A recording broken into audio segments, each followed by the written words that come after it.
శ్రోతలకు నా హృదయపూర్వక నమస్కారములు.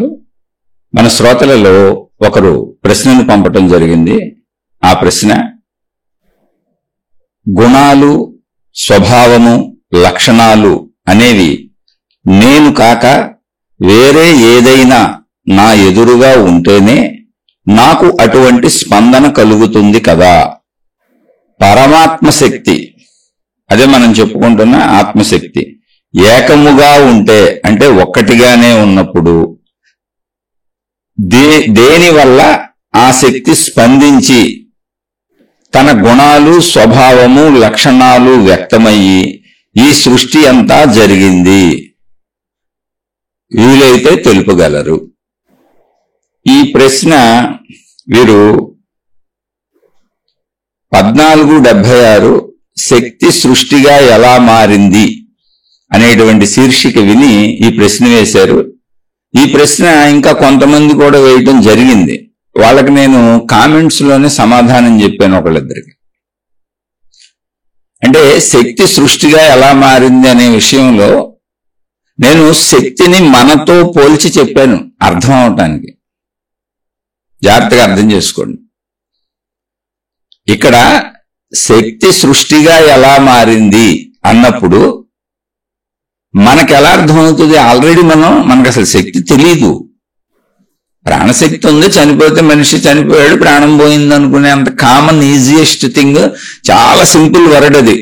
ఆ శక్తి ఏంటో కూడా తెలియదు. ప్రాణం పోయిందని మనిషిని తీసుకెళ్లి కాల్ చేసి పూర్తి చేసి ఆ కుటుంబీకులు వాళ్ళందరూ బాధలు పడి ఏడ్చి కొన్నాళ్ళకి మర్చిపోయి జీవితం సాగించుకుంటూ వెళ్ళిపోతారు. అంతే తప్ప అసలు శక్తి అనే భావన ప్రపంచంలో ఎవరికి లేదు. ఈ విషయం మనందరికీ తెలుసు. శక్తి తెలియదు మనకి ఎవరికి. అసలు శక్తి దాకా ఎందుకు? మనకు కరెంటే తెలియదు. బల్బులు వెలిగితే, ఫ్యాన్ తిరిగితే, ఏసీ ఉంటే కరెంట్ ఉందంటున్నాం, కరెంట్ పోయింది అంటున్నాం. కానీ కరెంట్ ఎలా ఉంటుందో ఎవరికి తెలియదు. కరెంట్ అనే పదం రోజు వాడతాం. మొత్తం వస్తువులన్నీ అనుభవిస్తాం, వాడుకుంటాం. కరెంట్ అని అడుగుతుందని తెలుసు, కానీ కరెంట్ ఎలా ఉంటుందో తెలియదు. ఇది ఒక నిజం. కానీ ఈ వస్తువులన్నీ తిరగడానికి కరెంటే ఆధారం. కానీ కరెంట్ ఎలా ఉంటుందో తెలియదు. కరెంట్ ఇలా ఉంటుందని చెప్పడానికి అనువుగా ఉండదు. అదొక శక్తి. కానీ అది శక్తి అని తెలుసు. దాన్ని నిత్య జీవితంలో కొన్ని లక్షల వస్తువుల రూపంలో వాడుకుంటానే ఉన్నాం. చీకటి పడిందంటే మొత్తం అందరూ కరెంటు వాడాల్సిందే. ప్రపంచం అంతా కరెంటు వెలుగులతోనే ఉంటుంది. అనేక వస్తువులు కరెంటు మీద పనిచేస్తూ ఉంటాయి. మొత్తం మన జీవితం కరెంటుతో ముడిపడిపోయి ఉంది. పగలు కూడా మనకు వెలుగు ఉండొచ్చు, కానీ మనం ఉపయోగించుకునే వస్తువులు, మన జీవన విధానం మొత్తం కరెంటు మీద ఆధారపడి ఉంది. పగలు కూడా మనం అలాగే ఉన్నాం. కానీ కరెంట్ ఎలా ఉందో ఎవరికైనా తెలుసా? అసలు ఆ ధ్యాస లేదు. తెలుసుకోవాల్సిన అవసరం కూడా లేదు. ఆలోచన కూడా పుట్టదు. ఇప్పుడు అసలు తెలుసుకోవాలని కూడా మనకు అనిపించదు. వాడుకుంటూ వెళ్ళిపోతుంటాం వస్తువులు. చూసుకోండి మీరు. అలాగే ఆత్మశక్తి అనేది ఒకటి ఉన్నది, ప్రాణశక్తి అనేది ఒకటి ఉన్నది. సరే, ఆత్మశక్తి తీసి పక్కన పెట్టండి. మామూలు మనిషిగా ఆలోచిద్దాం. ప్రాణశక్తి ఒకటి ఉన్నది. ఏంటి ప్రాణశక్తి ఉన్నది? మనిషి చచ్చిపోతే ప్రాణం పోయింది అంటున్నాగా. ఉన్నప్పుడు బతికేసుకుంటూ వెళ్ళిపోతున్నాం. దేంతో బతికే? ఉన్నప్పుడు ప్రాణంతో బతికావు. మరి పోయింది ఏంటి? ఇప్పుడు ప్రాణమే.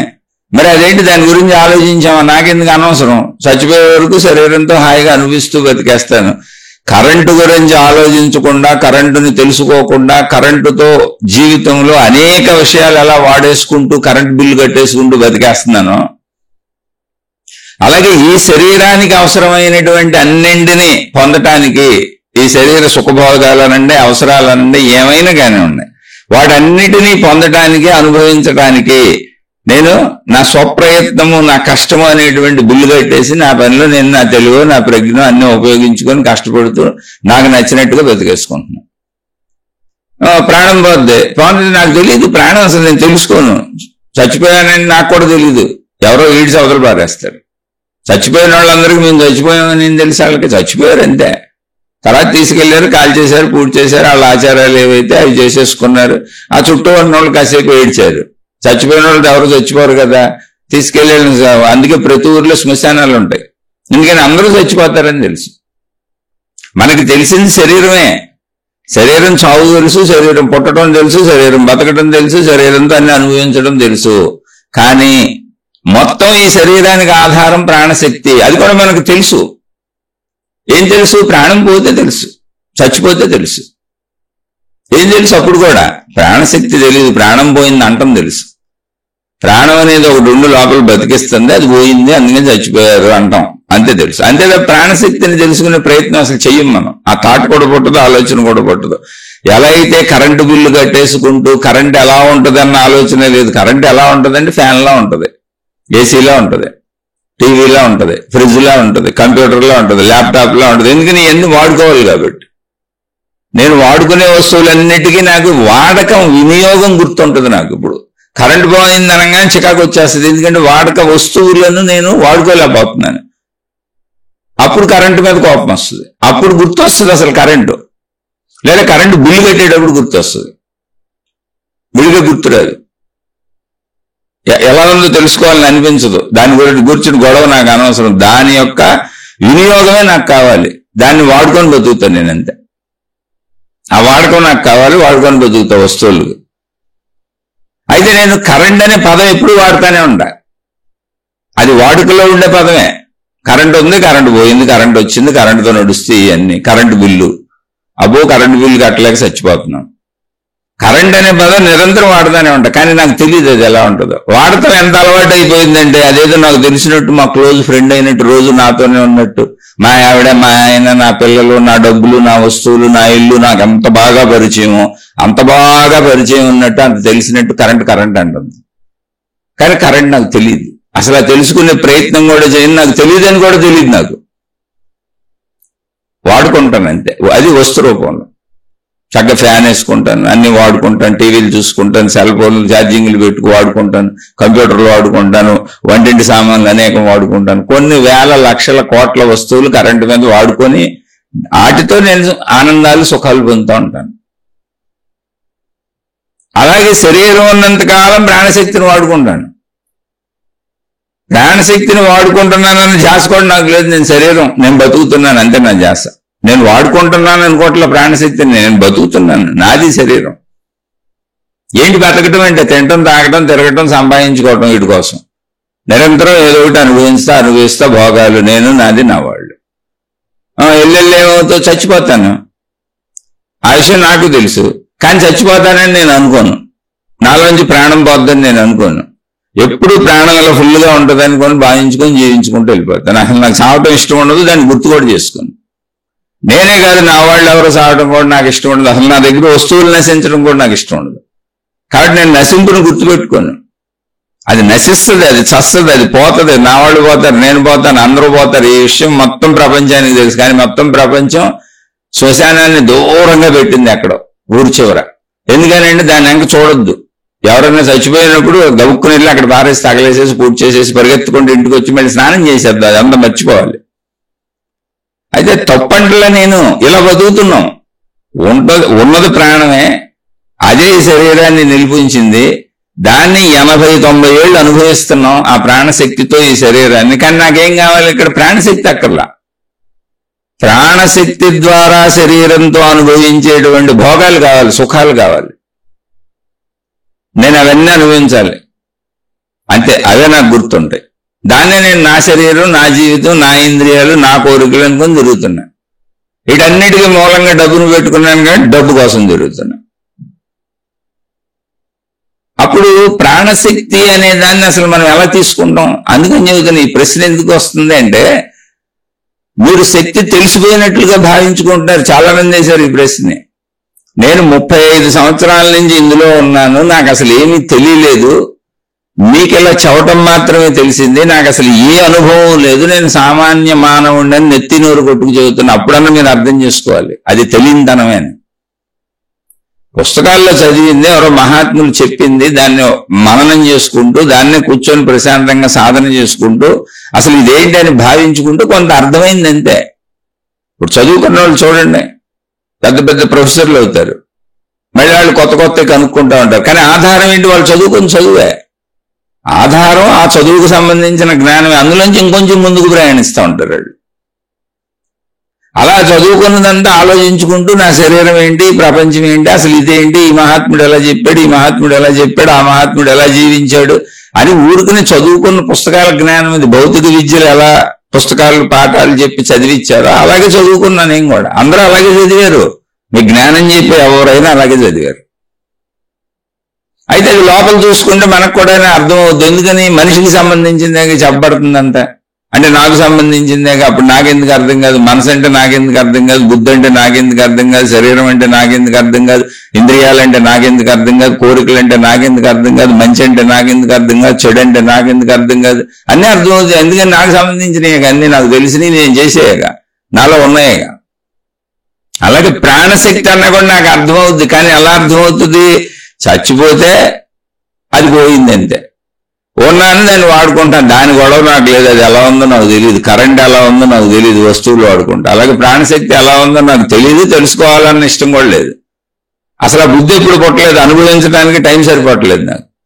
నేను ఈ శరీరం అన్న భావనలో ప్రపంచంలో ధన సంపాదనకి వెళ్ళి వృత్తి వ్యాపార ఉద్యోగాలు చేసుకొని ప్రపంచంలో ఉన్నటువంటి సుఖభోగాలను అనుభవించడానికే నాకు 100 ఏళ్ళు సరిపట్టలేదు. ఇంకో 1000 ఏళ్ళు ఇచ్చినా పుచ్చుకుంటా.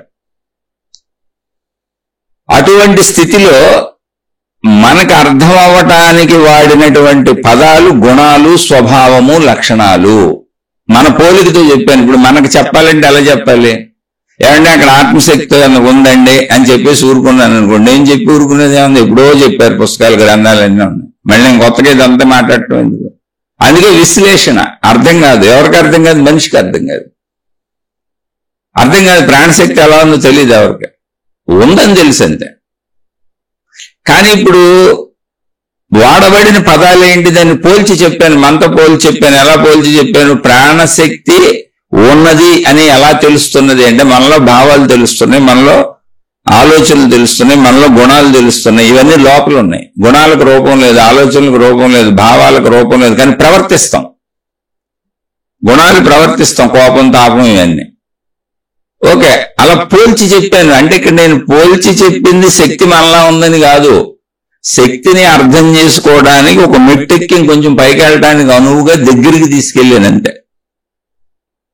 భావాలు ఎలా అయితే, గుణాలు ఎలా అయితే, స్వభావం ఎలా అయితే పంచేంద్రియాలకు శబ్దస్పర్శ రూపరసగంధములకు అందకుండా మనలోనే ఉన్నవి అని ఎలా తెలుస్తున్నదో, ఉన్నాయిగా భావాలు, ఉన్నాయిగా గుణాలు, ఉందిగా స్వభావం, అలా అని పోల్చాను. పోలికది. అలా అనంత ఆత్మశక్తి యొక్క లక్షణములు, గుణములు, స్వభావము సృష్టిగా వ్యక్తీకరించబడింది అన్న.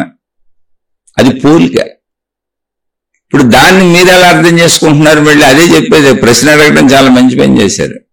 నేను స్పందించాలంటే రెండో వాళ్ళు ఉండాలిగా.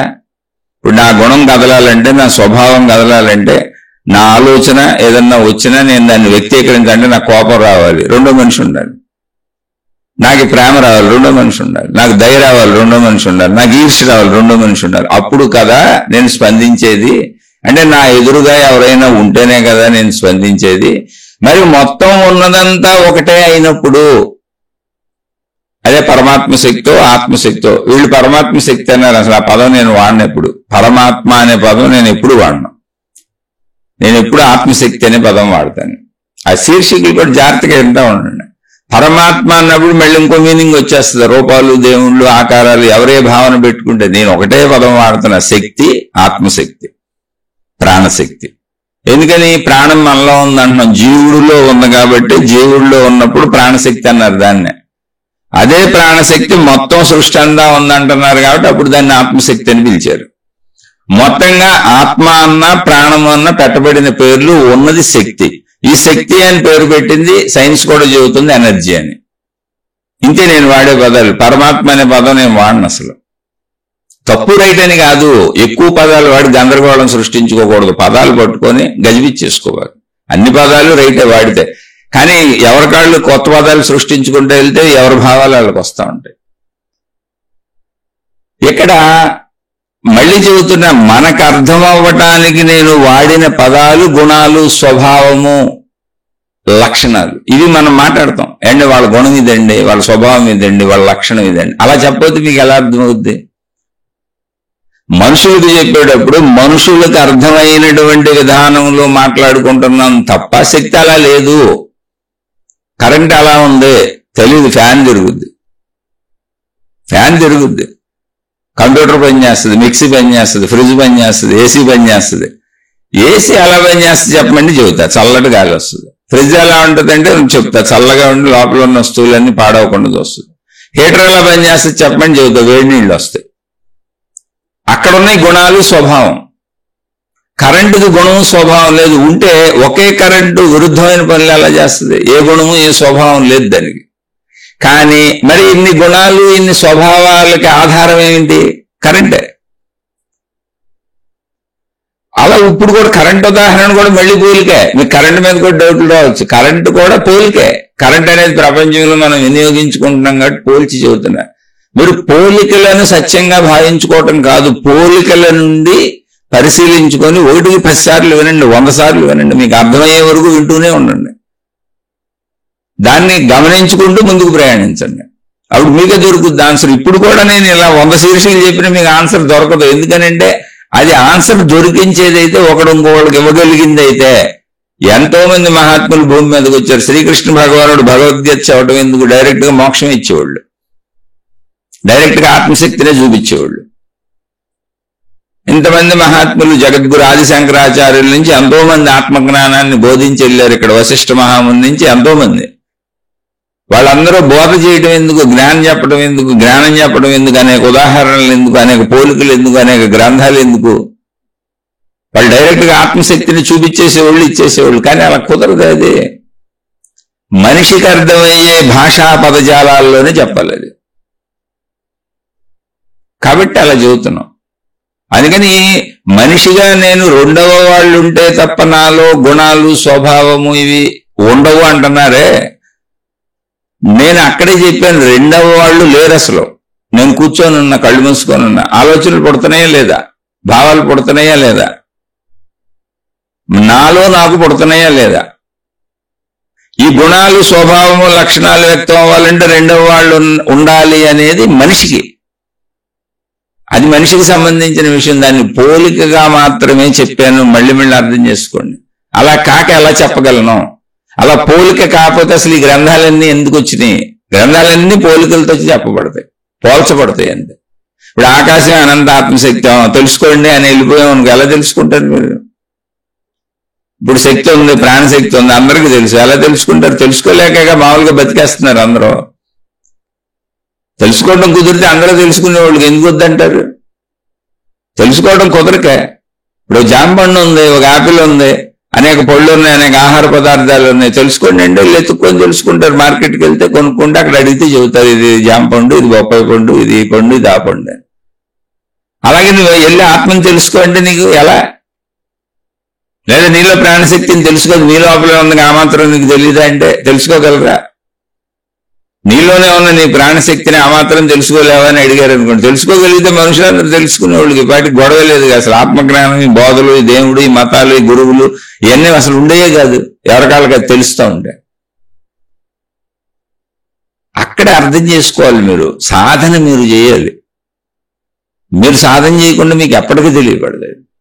మీరు సాధన చేసుకోవడానికి, మీ మెదడుకు పదును పెట్టుకోవడానికి, మీలో జ్ఞానాన్ని మీరు విశ్లేషించుకొని, తర్కించుకొని, ఆలోచించుకొని, మీలో మీరు ఒక మథనం, అంటే మీలో మీరు అంతర్మథనం, మజ్జిగ చిలికితే వెన్న పుట్టినట్టుగా, పెరుగులో నీళ్లు పోసి చిలికితే వెన్న వచ్చినట్టుగా మీలో ఒక అంతర్మథనం జరగడానికి అవసరమైన సరుకును అందిస్తున్నాం అంతే. అదే జ్ఞానం. కానీ మీ జ్ఞానాన్ని మీరే ఆవిష్కరించుకోవాలి. అలాంటి సందేహాలు వస్తే తప్పకుండా అడగండి, అందులో డౌట్ లేదు. ఇప్పుడు ఇటువంటి సందేహం చాలా మందికి వచ్చింది. మళ్ళీ చెబుతున్నా, మన వైపు నుంచి మనం మనుషులు మాట్లాడుకుంటున్నాం కనుక మనుషులుగా మన పోలికలతో మాట్లాడుకుంటున్నాం. మాట్లాడుకున్నంత మాత్రాన ఆత్మశక్తి అర్థమైపోయినట్టు, మొత్తం అనంత ఆత్మశక్తి తెలిసిపోయినట్టు, అదంతా తెలిసిపోయి నాలా పోల్చేసుకొని, మరి నేను ఎలాంటి వాడిని అయితే, నేను ఎలాంటి దాన్ని అయితే, నాకు ఇలా గుణాలు, ఇలా స్వభావం, ఇలా లక్షణాలు వస్తుంటే మరి దానికి అట్ట వచ్చి ఉంటే ఇది నాలా వస్తాయి, నాలా రాదు కదా, మరి అది ఏకమైంటే అందులో పుట్టకూడదు కదా, ఎలా పుడతాయి అనే ప్రశ్న ఒక అమాయకత్వపు ప్రశ్న. ఎందుకు అమాయకత్వం అంటున్నానంటే, ఇప్పుడు నేను ఎవరూ లేరు, నేను ఊరికనే కూర్చున్నా, నాలో ఆలోచనలు పుడుతున్నాయి, నాకు పని ఏం లేదు, నాలో ఆలోచనలు పుడుతున్నాయి, భావాలు పుడుతున్నాయి. అయితే నాలో పుట్టే ఆలోచనలు, నాలో పుట్టే భావాలు ఇవన్నీ కూడా ఇంతకుముందు ఏదో కారణంతో రెండవ దాని నుంచి నేను తెచ్చి లోపలేసుకున్నాయి. కానీ ఇప్పుడు నా ఎదురుగా రెండో వాళ్ళు ఎవరు లేరు, కానీ జ్ఞాపకాలుగా భావాలుగా అవసరం లేకపోయినా పుడతానే ఉన్నాయిగా. జ్ఞాపకాలు లోపల ఉన్నాయిగా, భావాలు లోపల ఉన్నాయిగా, ఆలోచనలు లోపల ఉన్నాయిగా. ఆ ఉదాహరణ పోలికని చెప్పాను. చెప్పినప్పుడు మళ్ళీ క్లియర్గా చెప్పాను, ఈ భావాలు, లక్షణాలు, స్వభావము, గుణాలు అనేవి మనతో పోల్చి అర్థం అవ్వటానికి చెబుతున్నాను తప్ప అది దాని చైతన్యము, కదలిక అంటారని చెప్పాను. అయినా ఇంకొకటికి 10 సార్లు వినండి. ఒక్కసారి వినేసి డౌట్ అడగబాకండి, 10 సార్లు వినండి, 100 సార్లు వినండి. అది దాన్ని చైతన్యము అంటారు. అక్కడ దాని లక్షణం అనరు, స్వభావం అనరు, గుణం అనరు, భావాలు అనరు, జ్ఞాపకాలు అనరు. అవన్నీ మనుషులకు, పరిమిత భావంలో ఉన్న మనుషులకు మనుషులు పెట్టుకున్న పేర్లు అవన్నీ. అయితే మనుషులకు చెప్పేటప్పుడు మనుషులకు తెలిసిన దాంట్లోంచేనేగా నడిపించాలి.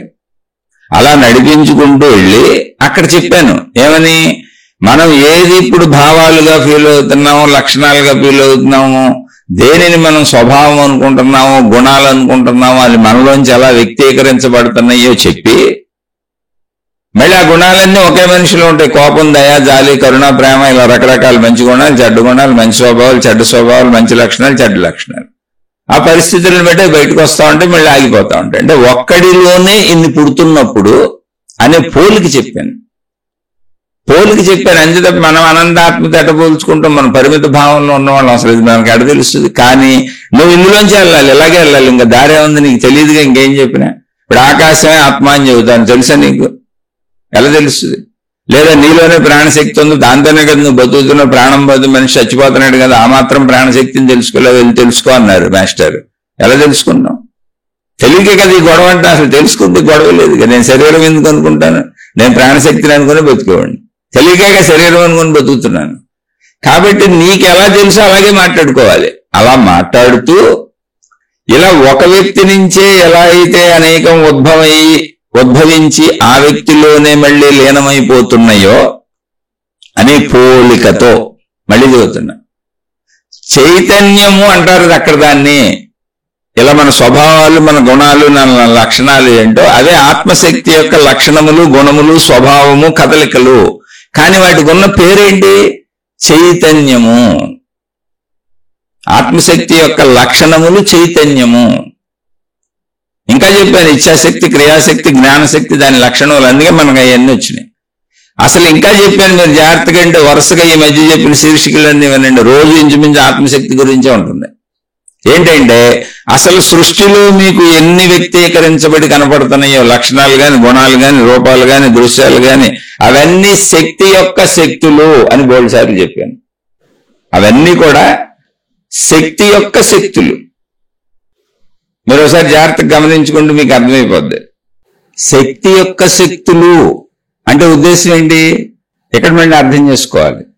ఇప్పుడు ఒక మనిషి చూడగలడు, వినగలడు, మాట్లాడగలడు, తినగలడు, అనేక పనులు చేయగలడు. అంటే ఇవి మనిషి యొక్క శక్తులు. అంటే ఒక మనిషికి ఇన్ని శక్తులు ఉన్నాయి. అలాగే మొత్తం సృష్టిలో మనకి ఏం కనపడుతున్నాయో, గ్రహాలు, గోళాలు, నక్షత్రాలు, మనుషులు, జంతువులు, మొత్తం మనకు కనపడుతుందంతా ఆత్మశక్తి యొక్క శక్తులు. అంటే శక్తులు అని ఎందుకంటున్నాం? మనం వేరువేరుగా భావించుకుంటున్నాం కాబట్టి మళ్ళీ మనిషికి అర్థమయ్యేలా మాట్లాడుకుంటున్నాం. కానీ అది ఒకటే, ఆత్మశక్తి. ఒక్కడే మనిషి. కానీ కంటితో చూడగలడు, చెవులతో వినగలడు, నోటితో మాట్లాడగలడు, ముక్కుతో వాసన చూడగలడు, కాళ్ళతో నడవగలడు, చేతులతో పనులు చేయగలడు. ఒక మనిషి అనేకం చేయగలడు. ఆ చేయగలడం అనేది ఆ మనిషి యొక్క సమర్థత, తెలివి, ప్రజ్ఞ ఇన్నున్నాయి మనిషిలో. కానీ మనిషి ఒకటే. అలాగే అనంత ఆత్మశక్తిలో ఎన్ని ఉన్నాయి? ఆ ఆత్మశక్తి యొక్క సమర్థత ఏంటి? శక్తి యొక్క శక్తి ఏంటి అంటే మనకు కనపడుతున్న సృష్టి అంతా. ఈ సృష్టిలో ఏముండే అన్ని దాని సమర్థత, దాని శక్తి. అయితే మళ్ళీ శక్తులు, గుణాలు, స్వభావాలు, లక్షణములు అని వేరువేరుగా విడివిడిగా బహువచనాలుగా ఎందుకు మాట్లాడుతున్నాం? అది ఏకత్వమైనదే అయినప్పుడు, రెండవది లేనిదే అయినప్పుడు. అంటే చెబుతున్న మనిషి చెబుతున్నటువంటి మనిషి విభేదంలో, భిన్నత్వంలో, అనేకత్వంలో ఉన్నటువంటి అతి సామాన్యుడు. వింటున్న మనుషులు సృష్టిలో, విభేదంలో, విభిన్నతలో, అనేకత్వంలో, పరిమిత భావంలో, నేను మనిషిని అన్న భావంలో ఉన్న మనుషులు. అప్పుడు ఇలాంటి మనిషికి అసలు ఊహకు కూడా అందనటువంటి అనంత ఏకత్వాన్ని ఎలా చెప్పాలి? ఈ మనిషికి అర్థమయ్యేలా చెప్పాలి. అందుకని వాడబడుతున్న పదాలు. ఒరిజినల్ గా అది ఎలా ఉంది అన్నప్పుడు చాలా శీర్షికల్లో చాలా రోజు మళ్ళీ మనిషిలో ఉన్న స్థితితోనే పోల్చుకొని కూడా చెప్పుకుంటాం. గాఢ నిద్రలో ఎలా ఉంది నీకు అనుభవం కూడా చెప్పుకోవడం జరుగుతుంది.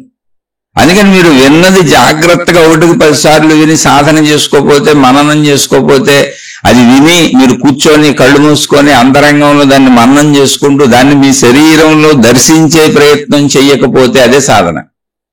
చెయ్యకపోతే ఊరికనే విని వదిలేస్తుంటే ఇటువంటి అనుమానాలు వస్తాయి. సందేహాలు వస్తే అడగొద్దంట్లో, ఎప్పుడు అడగండి. సాధన చేసుకునే ప్రతి వాళ్ళు సందేహాలు వస్తే అడగండి. కానీ దానిని మీరు అది అవ్వటానికి మనం మాట్లాడుకునేది ఆధ్యాత్మిక చదువు, ఆత్మజ్ఞాన చదువు, మన స్వీయ చదువు, వ్యక్తిగత చదువు, అంతరంగ చదువు, మనకు సంబంధించిన సంపూర్ణ విజ్ఞానం. ఎవరిదో కాదు, మనది, మనకు సంబంధించిన చదువు. అప్పుడు ఏం చేయాలి? మీరు మన స్థాయిలో నుంచి దీనిని అనంత ఆత్మస్థాయి వరకు చెప్పుకుంటున్నాం, శక్తి స్థాయి వరకు.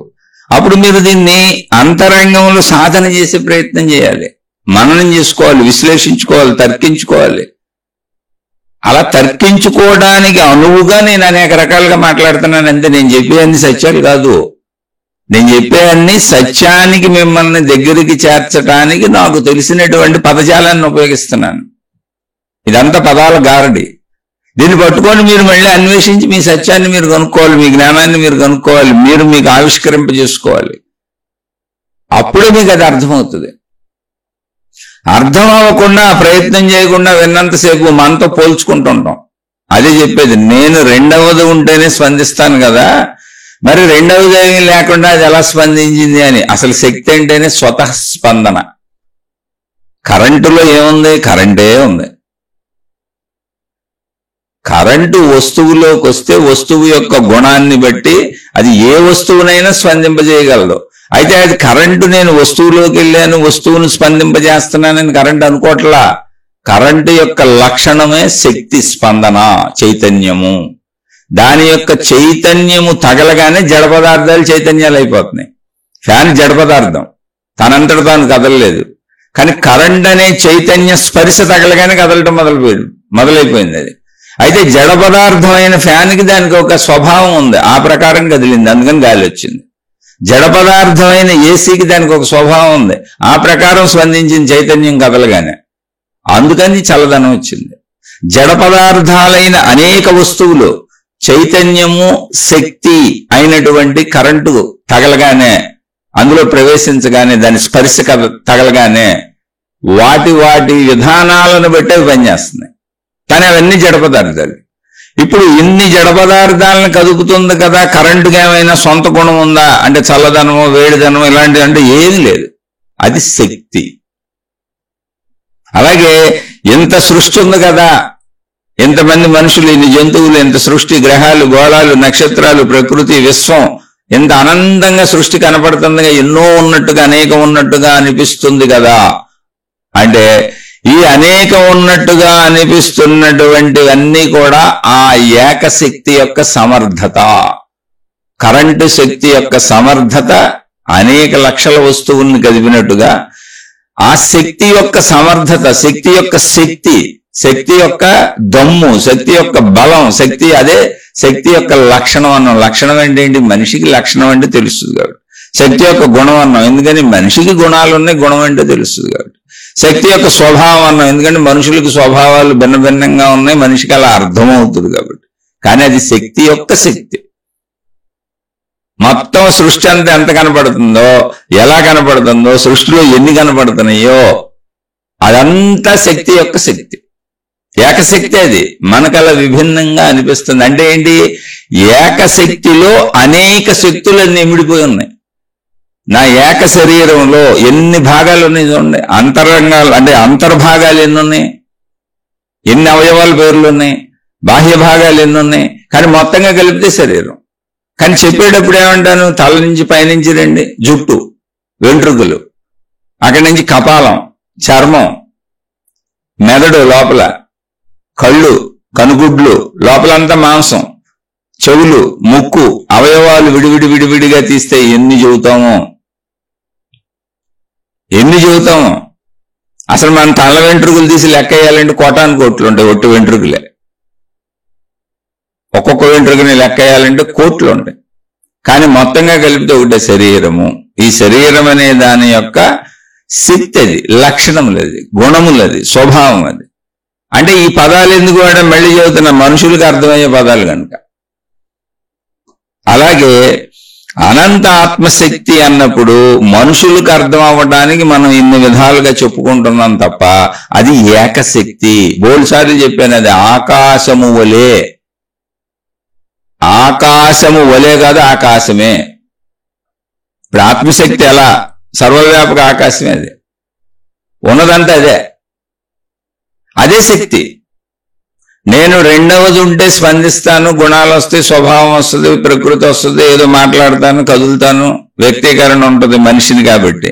మరి ఆకాశం ఉన్నదంతా అదే అయితే దానికి స్పందన ఎలా వచ్చింది? అసలు స్పందనే దాని గుణం, అదిగా మనకు వచ్చింది.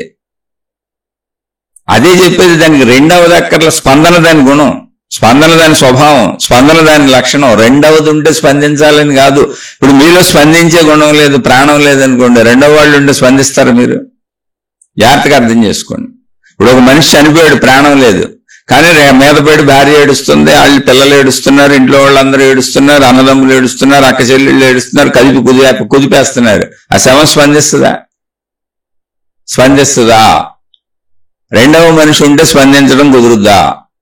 అంటే ఏంటి? స్పందించే శక్తి మీలో ఉంది. అదే ప్రాణశక్తి, అదే ఆత్మశక్తి, అదే అనంత ఆత్మశక్తి, అదే ఆకాశ శక్తి, అదే సర్వవ్యాపక ఆకాశ శక్తి, అదే శక్తి. అంటే స్పందన అనేది అసలు ఎందులో ఉంది? శక్తిలో ఉంది. రెండవది ఉంటే స్పందించడం కాదు. ఇప్పుడు శక్తి లేని మనిషి మొత్తం ప్రపంచం అంతా వచ్చి ఆ మనిషి మీద పడి ఏడిసి ఆ మనిషి దగ్గర కుదిపేస్తున్నారు అనుకోండి, ఆ మనిషి స్పందించగలడా? స్పందించలేరు. స్పందనకి అవసరమైంది ఏంటి? ప్రాణశక్తి. అంటే స్పందన దేని లక్షణం? ఇప్పుడు శక్తి లక్షణం. శక్తి లక్షణం స్పందన, కనుక మనం స్పందిస్తున్నాం. అలాగే ఇలా ఈ శక్తి అనేది సృష్టి మొత్తం ఎన్ని రకాలుగా ఎన్ని కనపడుతున్నాయో అదే చెప్పాను. ఆ సృష్టిలో మీకు ఎన్ని గుణాలు కనపడుతున్నాయో, ఎన్ని స్వభావాలు కనపడుతున్నాయో, ఎన్ని లక్షణాలు కనపడుతున్నాయో, ఎన్ని శక్తులు మీకు ఈ విశ్వంలో కనపడుతున్నాయో, ప్రకృతిలో కనపడుతున్నాయో, ఈ మొత్తం ఆ శక్తి యొక్క స్పందన, చైతన్యము, కదలిక అంట. అందుకే అది చైతన్యము అన్నారు. సచ్చిదానందము దాని లక్షణం అని చెప్పారు. అంటే అది ఎలా ఉంటది? ఆ స్థితిని పొందితే అంటే సచ్చిదానంద స్థితి అని చెప్పారు. అంటే ఏంటి? సత్ చిత్. సత్ అంటే ఏంటి? అబద్ధం కాదు, సత్యం ఇదే సత్యం. చిత్ అంటే ఏంటి? చైతన్యము. ఆ జడ పదార్థం కాదు. చైతన్యం అంటే స్పందన ఉంది, అందులో కదలిక ఉంది. అదేంటి? ఉన్నదొకటైతే కదలిక ఎలా ఉంటది? రెండవది లేకుండా ఎలా కదులుతాం? ప్లేస్ లేకుండా ఎలా కదులుతాం? అంటే మీతో పోల్చుకుంటున్నారు, అదే ప్రాబ్లం. మీరు కదలగలుగుతున్నారన్నా, నేను కదలగలుగుతున్నానన్నా, అసలు మనలో కదలటానికి ఆధారమైన శక్తి ఉంది. శక్తి యొక్క లక్షణం కదలిక, శక్తి యొక్క లక్షణం స్పందన. కదలిక స్పందన అన్నీ ఒకటే. ఆ శక్తి లేనప్పుడు మనిషి కదలడు, ప్రాణం పోతే ఎవరు కదలరు, ఏ జంతువు కదలదు, ఏ జీవి కదలదు. కనుక నేను రెండవ వాళ్ళు ఉంటే స్పందిస్తాను అనేది కూడా తప్పే. రెండవ వాళ్ళు ఉంటే నేను స్పందించను, ప్రాణం ఉంటే స్పందిస్తాను. అప్పుడు ప్రాణశక్తి యొక్క లక్షణం స్పందన, ప్రాణశక్తి యొక్క లక్షణం చైతన్యం, ప్రాణశక్తి యొక్క లక్షణం కదలిక.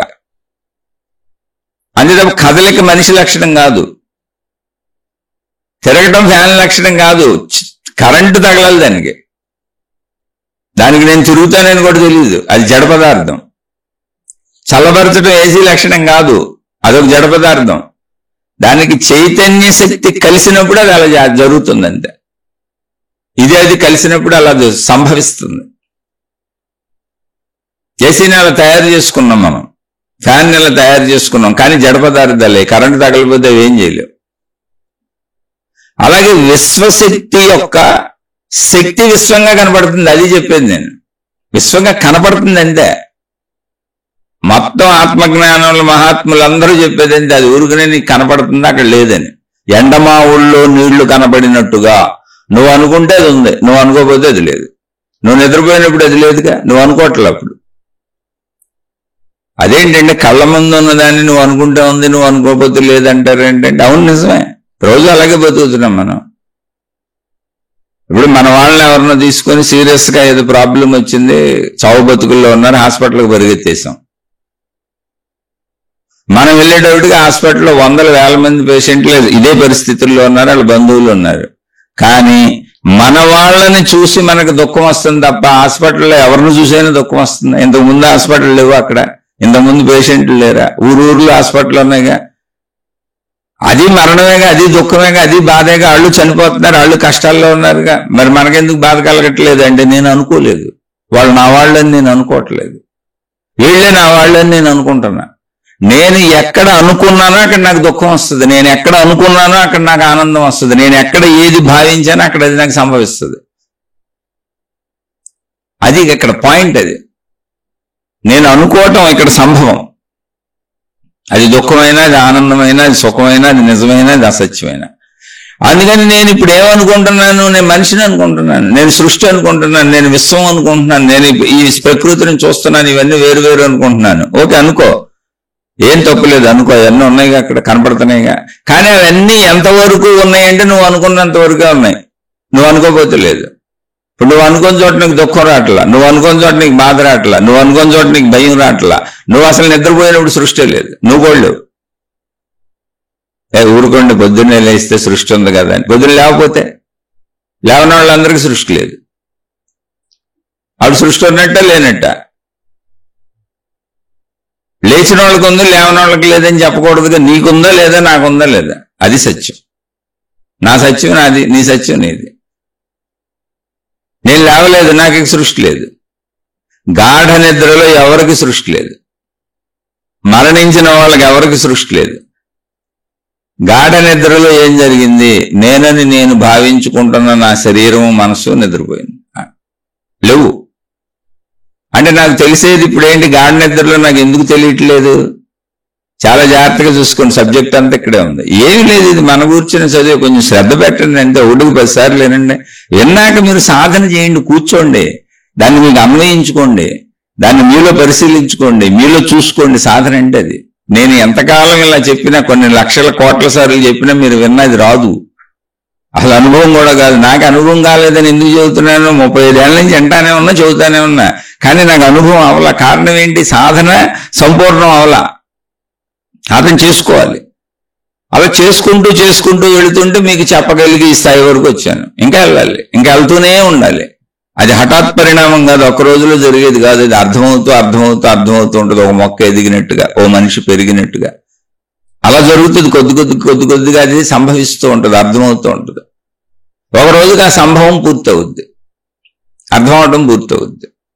అలా మీలోకి మీరు వెళ్ళి దీన్ని మీతో పోల్చుకొని, ఎందుకని ఇది మీకు సంబంధించిన చదివే, మనిషికి సంబంధించిన చదివే, ప్రతి మనిషికి సంబంధించిన చదివే. అర్థం కాని భాషలో ఏం చెప్పట్లేదు, అసలు వాడుక భాషలో మాట్లాడుకుంటున్నాం.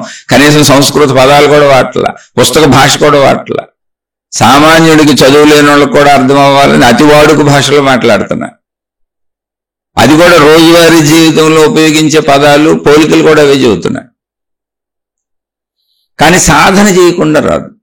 సాధన ఏంటి, విన్నదాన్ని మళ్ళీ మళ్ళీ మననం చేసుకోండి. మీకు వచ్చిన సందేహాన్ని ముందు మీరే తీర్చుకునే ప్రయత్నం చేయండి. ఇది 100 రకాలుగా అక్కడ ఆలోచించండి, ఇంకా 4 సార్లు వినండి. అప్పుడు కూడా తీరకపోతే అడగండి. ఎందుకని మీ కొన్ని ఆవిష్కరణలు మీ తలలోనే పుడతాయి. ఇప్పుడు ఈ ఆవిష్కరణలన్నీ ఎవరి తల్ల వాళ్ళకే పుడతాయి. జ్ఞానవంతం మనలోనే ఉంది. ఎందుకని అనంత ఆత్మస్వరూపులు మనమే, ఆ ప్రాణశక్తి స్వరూపులు మనమే. శరీరం అన్న భావనలో ఉన్నాం. భావన చేతే కదా నిజమయ్యేది. ఇప్పుడు హాస్పిటల్కి పేషెంట్ని పెట్టుకెళ్ళాం, మనవాళ్ళని చూస్తే మనకు ఏడుపు వస్తుంది, మనవాళ్ళని చూస్తే మనకు దుఃఖం వస్తుంది. తీరా వెళ్ళినాక మనవాళ్ళని వాళ్ళు బతికిచ్చేసారు, ఏమి ఇబ్బంది కలగలేదు, అక్కడ ఫీజు కట్టేసాం, చక్కగా వాళ్ళు బిల్లు కట్టేసాం, మనవాళ్ళని పట్టుకొని ఆనందంగా ఇంటికి తిరిగి వచ్చాం. కానీ అక్కడ ఎంతో మంది ఆ పక్కనే చచ్చిపోతున్నారు, ఎంతో మంది దుఃఖాలు పాలయ్యారు. అది మనకేం బాధ లేదు, మనవాళ్ళు బతికారు, మనం ఆనందంగా ఇంటికి వచ్చాం. మిగిలిన పక్క రూముల్లో, ఆ పక్క వార్డుల్లో, ఆ పక్కన ఎంతమంది చనిపోయినా మనకి ఇబ్బంది లేదు. ఎందుకని? వాళ్ళు మన వాళ్ళని అసలు మనం అనుకోలే, వాళ్ళకి మనకు సంబంధం ఉందని మనం అనుకోవట్లే. కానీ వాళ్ళు మనలాంటి మనుషులే, సేమ్ మనలాగానే ఉంది మొత్తం A to Z. వాళ్ళకి మనకి ఏం తేడా లేదు. కానీ ఒకటే తేడా ఏంటి? భావన. నేను అనుకోలే, వాళ్ళు నా వాళ్ళు అనుకోవట్లే, నాకు వాళ్ళకి సంబంధం ఉందని అసలు అనుకోవట్లే. అనుకోనప్పుడు నాకు ఏ బాధ కలగట్లే, ఏ సుఖము కలగట్లే. అలాగే ఈ సృష్టిలో నేను మనిషినని, పరిమితమని, ఇది సృష్టి అని, వేరు అని భావనలో నేను నిండిపోయా, ఫుల్ ప్లెడ్జ్డ్గా ఉండిపోయా. అందుకని ఎంత చెప్పినా నాకు ఈ భావనలోనే ఉంటుంది. ఆత్మశక్తి భావన అర్థం రాదు, అనుమానాలు పుడతానే ఉంటాయి. అయితే వస్తుంది ఎప్పుడు సాధన చేస్తూ ఉండండి, కొద్ది కొద్దిగా ఆ భావన బలపడతా ఉంటుంది, ఆత్మశక్తి భావన బలపడతా ఉంటుంది. సందేహాలు వస్తే తీర్చుకుంటా ఉండండి, అడుగుతూ ఉండండి. కానీ సందేహాలు తీర్చుకునే ముందు, అడిగే ముందు అనేక శీర్షికలలో ఈ విషయాలు అనేక సార్లు అనేక విధములుగా చెప్పబడుతున్నాయి. మళ్ళీ వినండి, మళ్ళీ వినండి, మళ్ళీ వినండి. మీ లోపలికి వెళ్ళండి, మీ లోపల జ్ఞానోదయం జరుగుతుంది, మీ లోపల జ్ఞానం మేల్కొంటుంది. మీ నుంచే మీకు ఆన్సర్ వస్తుంది, మీ నుంచి మీకు ఆన్సర్లు రావాలి. అలా మీరు ఎదగాలి, మీలో మీకు అన్వేషణ సాగాలి, మీలో మీకు శోధన సాగాలి, మీలో మీకు సాధన సాగాలి, మీలో మీకు ఆన్సర్లు పుట్టాలి. ఆ శోధనలోంచి, సాధనలోంచి మీకు అర్థమవుతూ ఉండాలి.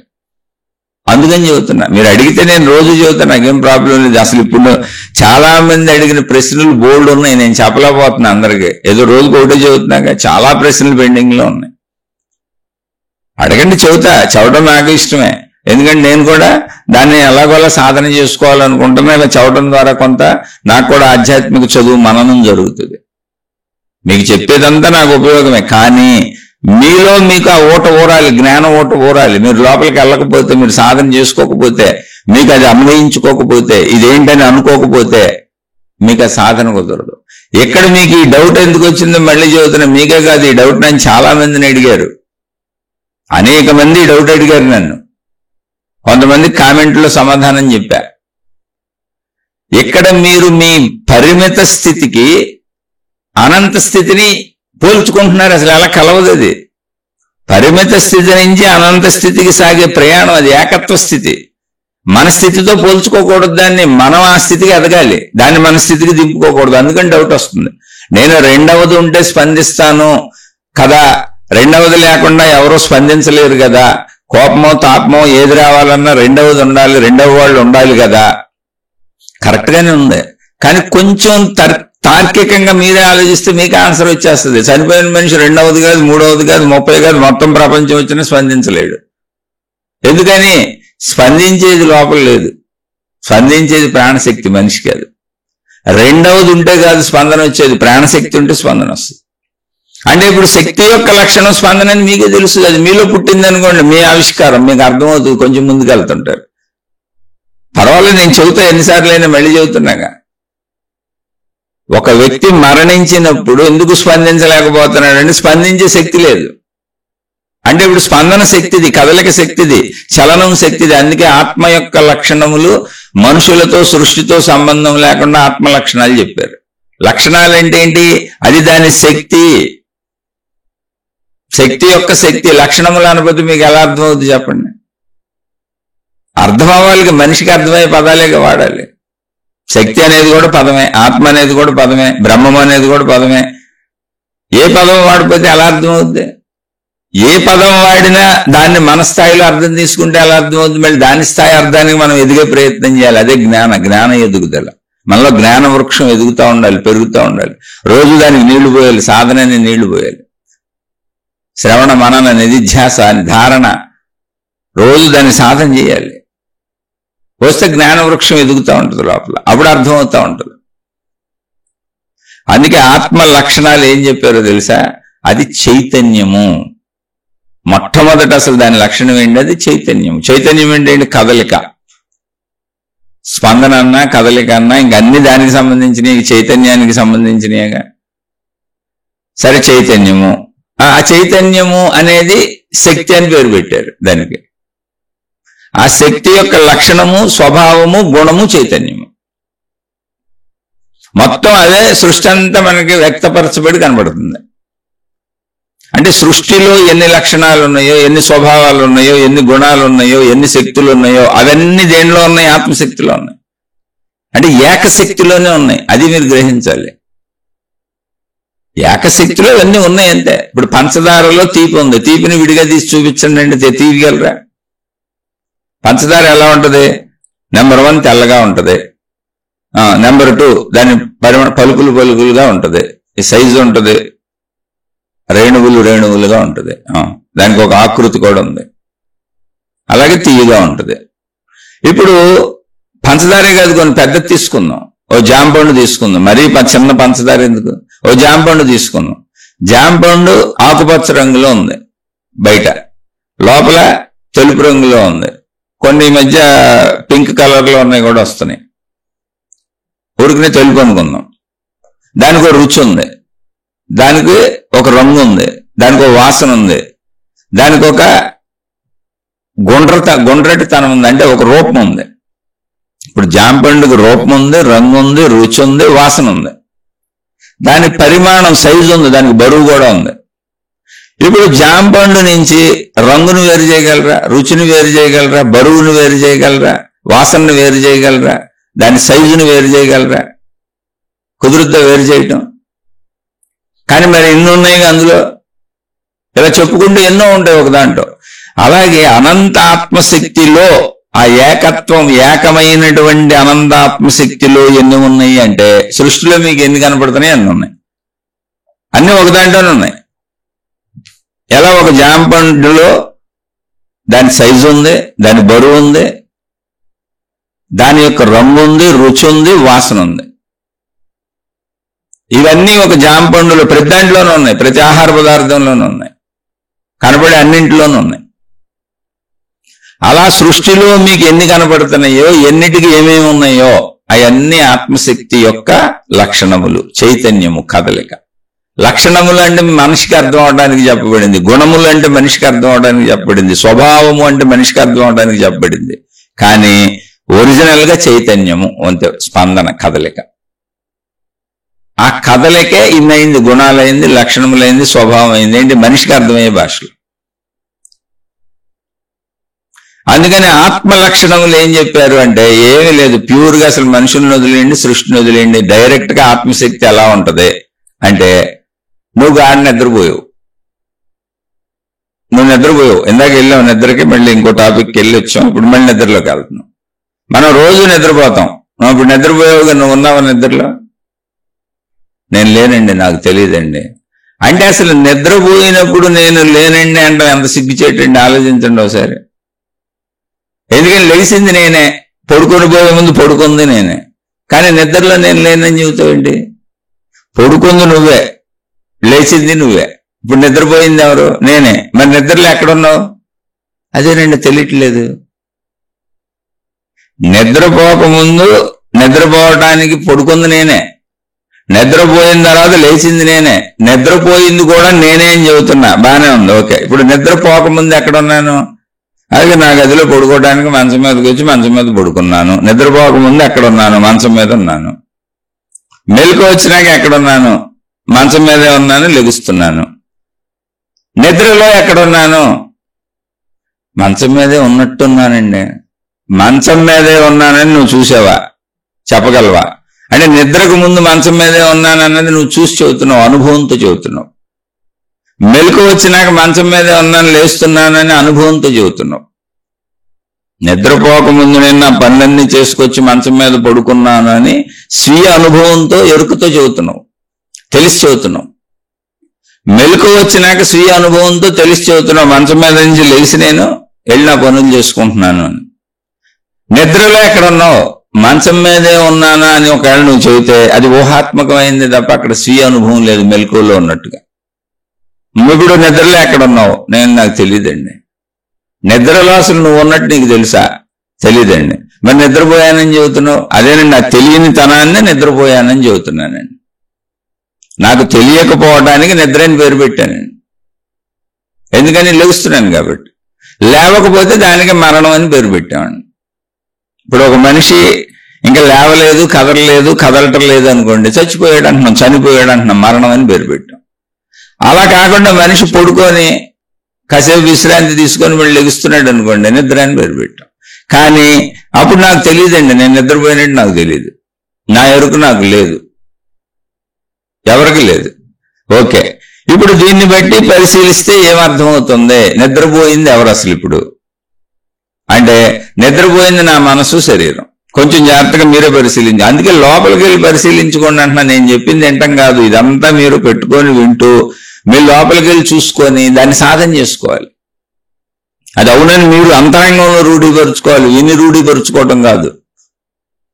అంతరంగంలో అనుభవంగా రూఢీపరుచుకోవాలి, అంటే సాధన చేయాలి కూర్చొని. ఇప్పుడు నిద్రపోయింది ఎవరో, నేను నిద్రపోయానని ఎందుకంటున్నాను తెలుసా? నేను ఈ శరీరము అని నేను అనుకుంటున్నా, భావించుకున్నా. నేను ఈ మనసు అని నేను అనుకుంటున్నా, నేను భావించుకున్నా. కాబట్టి నేను నిద్రపోయానని చెబుతున్నా. అంటే నిద్రపోయింది నా శరీరం కనుక, నా మనసు కనుక నేను నిద్రపోయాను అనుకుంటున్నా. ఎందుకని? శరీరమే మనసు అన్నది నాకు తెలుసు కనుక. లేచినాక లేచింది ఎవరో? మనసు లేచింది, శరీరం లేచింది. లేచినప్పుడు ఏం జరిగింది నాకు తెలుస్తుంది, ఎరుకొచ్చింది. నేను మేల్కొన్నానంటే నా మనసులో ఆలోచనలు కదిలి శరీరం కదుపుతున్నా. కాబట్టి నేను లేచాను అంటున్నా. నేను లేచాను అన్నప్పుడు లేచింది ఏంటి? మనసు లేచింది, శరీరం లేచింది. అంటే ఇప్పుడు నేను దేన్ని అనుకుంటున్నాను? నా మనసుని, శరీరాన్ని అనుకుంటున్నా. ఓకే, అంటే నేను నిద్రపోయాను అన్నప్పుడు నా ఉద్దేశం ఏంటి? నిద్రపోయినవి ఏంటి? నా శరీరము, నా మనస్సు నిద్రపోయినాయి. ఓకే, మరి నీ శరీరము, నీ మనసు నిద్రపోతే చనిపోయిన మనిషిలాగా నువ్వు చనిపోవాలి కదా. చనిపోలేదేంటి? చనిపోయిన మనిషి ఆ చనిపోయాడు అంటున్నాం, శరీరం అక్కడే ఉంది. పోనీ నిద్రలాగా కదలటం లేదు. మరి అక్కడ ప్రాణం పోయింది అంటున్నాగా. అవునండి, అక్కడ ప్రాణం పోయింది. ఎందుకనంటే ఎప్పటికీ లేవట్లేదు అతను. ఆ శరీరం కూడా పాడైపోతుంది, శిథిలమైపోతుంది. అలాగే ఉంచితే శరీరం కుళ్ళు వాసన వచ్చేస్తుంది. తీసుకెళ్లి పూజ చేయటమో కాల్ చేయటమో చేయాలి. మరణం అంటే అది. మరి ఇప్పుడు నిద్రలో ఏం జరిగింది? నిద్ర మరణం కాదుగా. అయితే కాదండి బాబోయ్, బలేవాళ్ళు ఊపిరి పీల్చుకుంటున్నాను, పొట్ట పైకి కిందకి ఆడుతుంది కదండి. ఓహో, ఊపిరి కూడా పీల్చుకుంటున్నావు, లోపల గుండు కొట్టుకుంటుంది, శరీర అవయవాలు పనిచేస్తున్నాయి. మరి నేను నిద్రపోయానంటే నీ అవయవాలన్నీ పనిచేస్తున్నాయి, కానీ శరీరం కదులుతుందిగా, ఊపిరి పీల్చుకుంటున్నావుగా. నాకు తెలియదండి, నేను ప్రయత్నించి ఊపిరి పీల్చుకోవట్లా. నా ప్రయత్నంతో నా అవయవాలు కొట్టుకోవట్లా. నేననే భావన కూడా అసలు నాకు లేదు. నా ప్రయత్నంతో నేను చేసేది ఏదీ లేదు. అక్కడ నేను అన్న స్పృహ కూడా లేదు. ఓహో, అంటే నిద్రలో నేను అన్న మనసు లేదు, నేను అని స్పృహని ఎరుకని కలగజేసే మనసు లేదు, దాంతో కదిలే శరీరంలో లేదు. రెండు నిద్రపోయినాయి. ఇప్పుడు ఏముంది? ఈ రెండింటికి ఆధారమైన శక్తి ఉంది, ప్రాణశక్తి అని దాన్ని. ఓకే, శక్తి ఎలా ఉంది? నాకు తెలియట్లేదు కదండి. అంటే శక్తి ఎలా ఉంది అనేది నీకు తెలియట్లేదు. నీకేం తెలుస్తుంది? మనసు తెలుస్తుంది, శరీరం తెలుస్తుంది, అంతేగా. అవునండి, మరి తెలియటం లేదు అంటున్నావు దేన్ని? అదేనండి, నేను బతికే ఉన్నాగా. మరి అప్పుడేముంది? అక్కడ ఏదో ఉందండి. అదే ఆ ఉన్నదానికి ఏం పేరు పెట్టారు? శక్తి అన్నారండి, ప్రాణశక్తి అన్నారండి. ఊపిరి పీల్చుకుంటున్నా, అవయవాల లోపలన్నీ పనిచేస్తున్నాయండి, బతికే ఉన్నానండి. అంటే ఇప్పుడు నీకు ఏం తెలుసు? మనసు తెలుసండి, శరీరం తెలుసండి. మనసులో భావాలు, ఆలోచనలు తెలుసండి, శరీరం తెలుసండి. నీకేం తెలియదు? ప్రాణశక్తి తెలియదండి. నిద్రలో ఎక్కడికి వెళ్తున్నావు? మనసు నిద్రపోతుందండి, శరీరం నిద్రపోతుందండి, నేనన్న భావన కూడా పోతుందండి. గట్టిగా ఆలోచిస్తే ప్రాణశక్తి మిగులుతుందండి, అది ఉందండి. అది ఎలా ఉంది? నాకు తెలియదు కదండి. జాగ్రత్తగా ఆలోచించి అపదాన్ని, అది ఎలా ఉంది అంటే తెలియనట్లుగా ఉంది. అది ఇక్కడ తెలుసుకోవాల్సిన విషయం. అది కూడా తెలుసు నీకు, మనసు తెలుసు, ఎందుకంటే అందులో భావాలు ఉన్నాయి, ఆలోచనలు ఉన్నాయి, అర్థాలు ఉన్నాయి, జ్ఞాపకాలు ఉన్నాయి. శరీరం తెలుసు, ఎందుకంటే అది మాంస రూపంలో ఉంది, దాంతో తిరుగుతున్నాం, అనుభవిస్తున్నాం. శక్తి ఎలా ఉంది? ఇలా లేదు, భావరూపాల్లో లేదు. మనసులాగా భావాలు జ్ఞాపకాలతో లేదు, శరీరం లాగా మాంస రూపంలోనూ లేదు. మరి ఎలా ఉంది? ఇలా కాకుండా ఉంది. ఉంటేనే నేనున్నాను, శరీరం బతికే ఉంది, ఊపిరి పీల్చుకుంటున్నాగా. అంటే మరి లేదని ఎందుకు చెబుతున్నావు? అదే లేనట్టుగా ఉందండి. ఏం లేనట్టుగా? ఈ శరీరంగా లేనట్టుగా, మనసుగా లేనట్టుగా ఉంది. అంటే మనసులో ఉన్న భావాలు, ఆలోచన, కదలికలు కాకుండా, అలా కాకుండా మాంసరూపమైనటువంటి శరీరంలా కాకుండా ఉన్నది శక్తి. అంటే శక్తి ఎలా ఉంది అంటే ఇలా లేదు, మనిషిలా నేను భావించుకుంటున్న విధంగా లేదు, కానీ ఉంది. అలా ఉన్నది నీకు బయట ఎక్కడైనా ఏదైనా ఉన్నదా? పోనీ ముందు దీన్ని పరిశీలిద్దాం. అలా ఉన్నది అన్నావు కదా నిద్రలో, అది ఎంత ఉంది, ఎలా ఉంది, దాని సైజ్ ఎంత ఏమన్నా తెలుస్తుందా? అదేంటండి అసలు అదే తెలియనప్పుడు, నేనన్న భావన లేనప్పుడు, అక్కడ ఏమీ లేదని నేను అనుకుంటున్నప్పుడు, ఆ ఏమీ లేని దానికి సైజ్ ఎలా చెబుతానండి, ఎంత ఉందని ఎలా చెబుతానండి, దాని రంగు రుచి వాసన నేనేం చెప్పగలనండి? అక్కడ ఏమి లేదని కదా నా ఉద్దేశం. ఇవన్నీ ఏమి లేవనేగా లేదంటున్నాను నేను. అంటే మనిషి తెలుసుకునే విధానం రంగు రుచి వాసన ఇలా శబ్ద స్పర్శ రూప రస గంధాలు అయితేనే మనిషికి తెలుస్తుంది, లేకపోతే తెలియదు. లేదా భావాలు ఆలోచనలు, మళ్ళీ శబ్ద స్పర్శ రూప రస గంధములకు సంబంధించిన భావాలు ఆలోచన రూపమైన మనిషికి తెలుస్తుంది. అలా కూడా లేదు. అంటే అక్కడ శబ్ద స్పర్శ రూప రస గంధములకు సంబంధించిన నిజ పదార్థాలు లేవు, భావాలు లేవు. మనిషికి తెలిసేది రెండు ఉంటేనే. ఇలా మనిషికి తెలిసేలా లేదు తప్ప ఉంది అక్కడది. దానికి పోలికి చెప్పాను. మనలో భావాలు పుడుతున్నాయి, మనలో ఆలోచనలు పుడుతున్నాయి, కానీ ఆలోచనలు ఎలా ఉన్నాయి, భావాలు ఎలా ఉన్నాయి, జ్ఞాపకాలు ఎలా ఉన్నాయి, ఏ రూపంలో ఉన్నాయి, ఏ సైజులో ఉన్నాయి, ఎంత ఉన్నాయి, లావుగా ఉన్నాయా, పొట్టుకున్నాయా, చిన్నగా ఉన్నాయా, పొడుగ్గున్నాయా, ఎంత వ్యాపించి ఉన్నాయి. ఇప్పుడు ఒక పెద్ద రైలు ఉంది, నేను మనిషి ఎంత 6'2", నా మనసు ఎంత ఉండాలి, దానికంటే చిన్నదే ఉండాలి కదా, నా లోపల ఉండాలండి. మరి అంత రైలు ఎందులో ఎలా పెట్టింది, అంత బస్సు ఎందులో ఎలా పెట్టింది, ఇంత ప్రపంచం ఎందులో ఎలా పెట్టింది, ఎంతమంది మనుషులు ఎందులో ఎలా పెట్టారు, ఇన్ని వస్తువులు ఎందులో ఎలా పెట్టినాయి, ఇన్ని జ్ఞాపకాలు అందులో ఎలా ఉంటున్నాయి, ఎన్ని పెట్టినాయి అందులో. అంటే అది శక్తి యొక్క స్వరూపము, అది అనంతము అని చెప్పారు.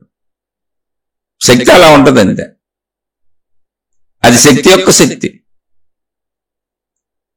శక్తి ఎలా ఉంటుందంటే స్థితి అలా ఉంటుంది. ఇప్పుడు నాకు తెలియనట్టుగా శక్తి ఉంది, సింపుల్. ఎంత గాఢ నిద్రాస్థితి ప్రూవ్ చేస్తుంది ఏంటంటే అక్కడ ప్రాణశక్తి అనేది ఒకటి ఉంది. కాకపోతే నేను నన్ను శరీరము మనసు అనుకుంటున్నాను కనుక నాకు ఆ నిద్రాస్థితి అనుభవం లేదు కనుక నాకు అక్కడ ఏమీ లేదు, నేను కూడా లేను అంటున్నాను. అంటే నేను అనేది కూడా లేని చోట శక్తి ఉంది. నేననే ఎరుక కూడా ఉండదు అక్కడ. నేను అనంత ఆత్మశక్తిని అన్నాం అనుకోండి, తప్పేది, అది కూడా తప్పే. కానీ మరి ఎందుకు చెబుతున్నారు నేను అనంత ఆత్మశక్తి స్వరూపుడును, నేను అనంత ఆత్మశక్తి స్వరూపురాలను అని మహాత్ములు చెప్పారు, మనము చెప్పుకున్నాం. ఎందుకు చెబుతున్నారు?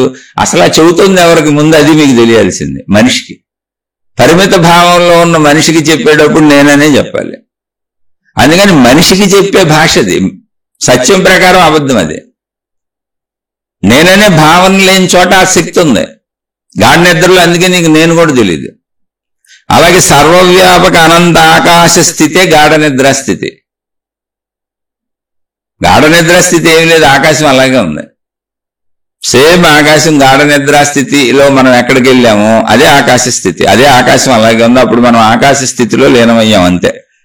మనోభావన శరీర భావన లేదు, ఆకాశ స్థితికి వెళ్ళిపోయాం. ఆ ఆకాశ స్థితి శరీరాన్ని బతికించింది, అదే ప్రాణశక్తి, అదే ఆత్మశక్తి, అదే ఆకాశ శక్తి. దానికి ఆకాశం అని ఒక పేరు పెట్టారు అంతే. అదే సర్వవ్యాపకం. ఆ స్థితిలోకి వెళ్ళాం. ఇప్పుడు ఆ స్థితిలోకి వెళ్ళామని ఎందుకు చెబుతున్నానంటే ఆకాశంలో నేననేది ఏమన్నా ఉందా, లేదా అసలు మనం గుర్తుపెట్టేది ఏమన్నా ఉందా, రంగు రుచి వాసన ఏమన్నా ఉన్నాయి అక్కడ? గాఢ నిద్రా స్థితిలో నాకు తెలియదు అన్న భావన ఏముందో, అక్కడ ఏమీ లేదు అన్న భావన ఏముందో, నేను కూడా లేని ఖాళీ శూన్యం ఉందన్న భావన ఏముందో గాఢ నిద్రా స్థితిలో, అలాంటి శూన్య భావనే ఆకాశంలో ఉంది. అలాంటి అక్కడ ఏమీ లేదు అన్న భావనే ఉంది కనుకనే ఆకాశంలో మనందరం తిరుగుతున్నాం. అసలు నడుస్తున్నాం, రైళ్ళు వేసుకెళ్తున్నాం, బస్సులు వేసుకెళ్తున్నాం, వాహనాలు వేసుకెళ్తున్నాం, ఇళ్ళు కట్టుకుంటున్నాం. మొత్తం చలన ప్రక్రియలన్నీ ఏమీ లేదు అక్కడ అని అనుకొని ఖాళీలో ఆకాశంలో జరుగుతున్నాయి. దాన్ని ఖాళీ అన్నాం, దాన్ని శూన్యం అన్నాం. గ్రహాలు, గోళాలు, నక్షత్రాలు అన్నీ ఆకాశం అనే శూన్యంలోనే కదులుతున్నాయి. కానీ ఆకాశమే శక్తి, అది శూన్యం కాదు. శూన్యం అని ఎందుకు అనిపిస్తుంది అంటే నాకు ఏదో రంగో రుచో వాసనో దృశ్యమో ఉంటే తప్ప నేను గుర్తుపట్టలేను. ఆకాశం అనే ఏకత్వ శక్తి వచ్చినప్పుడు అది మనతో పోల్చుకోకుండా దాని లక్షణాలు చెప్పినప్పుడు చెప్పారు. ఏమని? అఖండము. అఖండము అంటే ఏంటి? పరిమితిగా లేదు. అనంతము. అఖండం అంటే ఏంటి? ఖండము అంటే ముక్క అని. ముక్క అంటే ఏంటి? ఈ మనిషి వేరు, ఆ మనిషి వేరు, ఈ చెట్టు వేరు, ఆ చెట్టు వేరు, ఈ జంతువు వేరు, ఈ జంతువు వేరు, ఆ కొండ వేరు, ఈ కొండ వేరు, ఆ నది వేరు, ఈ నది వేరు, అన్ని వేరు వేరు వేరు వేరుగా ఉన్నాయి. మనకి ముక్కలు ముక్కలుగా విడివిడి భాగాలుగా కనపడుతున్నాయి. అలా లేదు, అది అఖండము అన్నారు. అఖండము. గాఢ నిద్రా స్థితిలో నేను లేను అన్నాం కదా, ఆ స్థితి ఎక్కడైనా ఖండములుగా ఉందో కొంచెం చూడండి, పరిశీలించండి ఒకసారి. నిద్రాస్థితిని పరిశీలించండి, మనకు తెలిసిందే కదా. పోనీ దాన్ని వదిలేయండి, ఆకాశాన్ని పరిశీలించండి, అది ఎక్కడైనా ఖండములుగా ఉందా? గాఢ నిద్ర స్థితి ఒకవేళ తెలియట్లేదా? పోనీ ఆకాశాన్ని పరిశీలించండి, అది ఖండములుగా లేదు. అదేంటండి, మనం గోడ కట్టేసాం, ఇల్లు కట్టేసాం, పక్కింటి ఆయన ఇల్లు మన ఇల్లు వేరు వేరుగా ఉన్నాయి, మధ్యలో ఆకాశం ఉంది, ఖండములుగానే అంటే మీరు ఇల్లు కూల్చేయండి, గోడలు కూల్చేయండి, ఖాళీ లేదు అక్కడ. మళ్ళీ వచ్చి ఆకాశం అక్కడి నుంచి అన్న తెచ్చి మీరు పెట్టారు అక్కడ. ఇప్పుడు మీరు ఇల్లు కట్టుకున్నప్పుడు ఆ ఆకాశాన్ని తీసేసి మళ్ళీ ఇల్లు కూల్చేయగానే ఆకాశాన్ని తెచ్చి అక్కడ పెట్టారా? నీకు అలా అనిపిస్తుంది, నువ్వు ఘన పదార్థాలను చూడగలవు గనుక.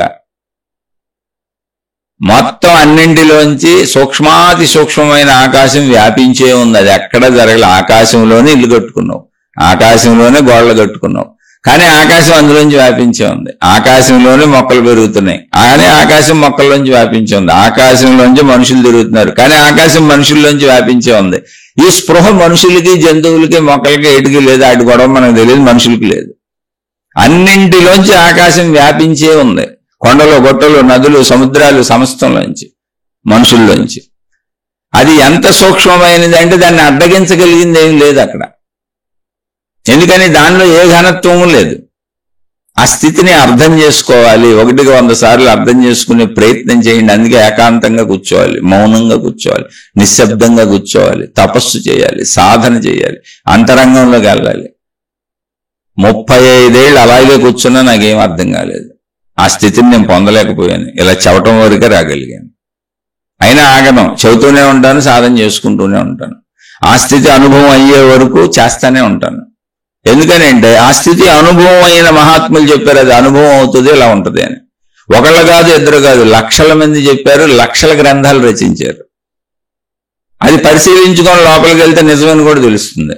అన్ని ఇక్కడ ఉన్న వాటితోనే చెప్పారు, ఇక్కడ ఉన్న ఆకాశంతోనే చెప్పారు, ఇక్కడ ఉన్న సృష్టితోనే పోలి చెప్పారు, ఇక్కడ ఉన్న మనుషులతోనే పోలి చెప్పారు. మొత్తం ఈ సృష్టిలో, ఈ మనుషుల శరీరాలలో, ఇక్కడున్న పంచభూతాలతో, ఇక్కడున్న విశ్వంలో, ఇక్కడున్న ఆధారంతోనే చెప్పారు తప్ప ఏ అద్భుతం లేదు, ఏ మహిమ లేదు, ఏ మాయ లేదు. అసలు ఇక్కడ లేని దాన్ని దేన్ని ఊహించుకోమని చెప్పలే. అందుకే చదువు అంటే ఏంటి? స్పష్టంగా నిరూపించబడుతూ చెప్పబడేది చదువు. అక్కడ మహిమలు మాయలు ఉండవు, అందుకని చదువు అవుద్ది. ఇప్పుడు మీకు పుస్తకాల్లో ఏదైనా చదువు చదువుతున్నారు అనుకోండి, అది ఏ పాఠాలైనా సరే, ఎక్కడైనా సరే, అది నిరూపణగా ఉన్నదాన్నే చదువుతారు, లేని దాన్ని ఊహించుకోమని చెప్పరు. ఉన్నదానినే నేర్చుకుంటారు, మొత్తం ఉన్నవాటినే చదువుతారు. భౌతిక విద్యలైనా అంతే, ఆధ్యాత్మిక విద్యనైనా. లేని దాన్ని చదివితే అవుద్ది, కల్పన అవుద్ది, కల్పితం అవుద్ది, అదంతా గందరగోళం అవుద్ది, అజ్ఞానం అవుద్ది. ఆత్మజ్ఞానము అంటేనే సుజ్ఞానము, విజ్ఞానము, ప్రజ్ఞానము, సరైన జ్ఞానము, నిజమైన జ్ఞానం. ఉన్నదాంతోనే చెప్పబడుతుంది, లేని దాన్ని అసలు చెప్పరు, ప్రస్తావించరు ఇక్కడ. అందుకే మీకు ఆత్మజ్ఞాన మార్గంలో ఎక్కడ దేవుళ్ళ పేర్లు రావు. అంటే దేవుళ్ళు లేరని మీరు అంటున్నారని నా మీద దండయాత్రలు చేయబాకండి. ఏ దేవుడిని నువ్వు నిరూపించగలవో చెప్పు. నేను దేవుళ్ళని ఎందుకు నమ్మని? చక్కగా నమ్ముతాను. ఆత్మజ్ఞానం చెబుతున్న ఎవడైనా దేవుడిని నమ్మే వచ్చి ఉంటాడు, అక్కడి నుంచే వచ్చి ఉంటాడు. ఇది దైవత్వమే, దైవ శక్తి. దేవుడనే రూపం నుంచి దేవుడనే అనంతానికి వచ్చాడు అంతే. ఇక్కడ ఆత్మజ్ఞానం అని మాట్లాడతాడు. అవి నిరూపణ లేని మాటలు. అందుకే అనేక మతాలు, అనేక మార్గాలు, అనేక విధానాలు, అనేక పద్ధతులు, అనేక నమ్మకాలు, అనేక ఆచారాలు, అనేక సాంప్రదాయాలు, అనేకం ఎందుకు వచ్చినాయి? ఏకంగా ఎందుకు లేవు? అది సత్యమైతే ఏకంగానే ఉంటుంది. ఆత్మజ్ఞానం సత్యం కనుక అది ఎప్పుడూ ఏకంగానే ఉంది. చెప్పారు దాన్ని అఖండము.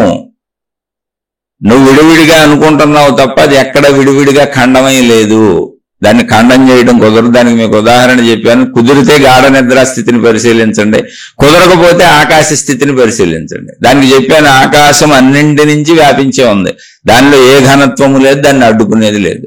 కానీ మనకు అలా అనిపిస్తుంది, అది ఖాళీ కనుక అక్కడ ఏమీ లేదనుకుంటున్నాం కనుక మనం ఉన్న వాటిని, అంటే ఘన పదార్థాలని, రూపాలని, దృశ్యాలని, శబ్దాలని, వీటిని గుర్తిస్తున్నాం కనుక ఆకాశాన్ని గుర్తించలేకపోతున్నాం, ఆకాశం అనే శక్తిని గుర్తించలేకపోతున్నాం.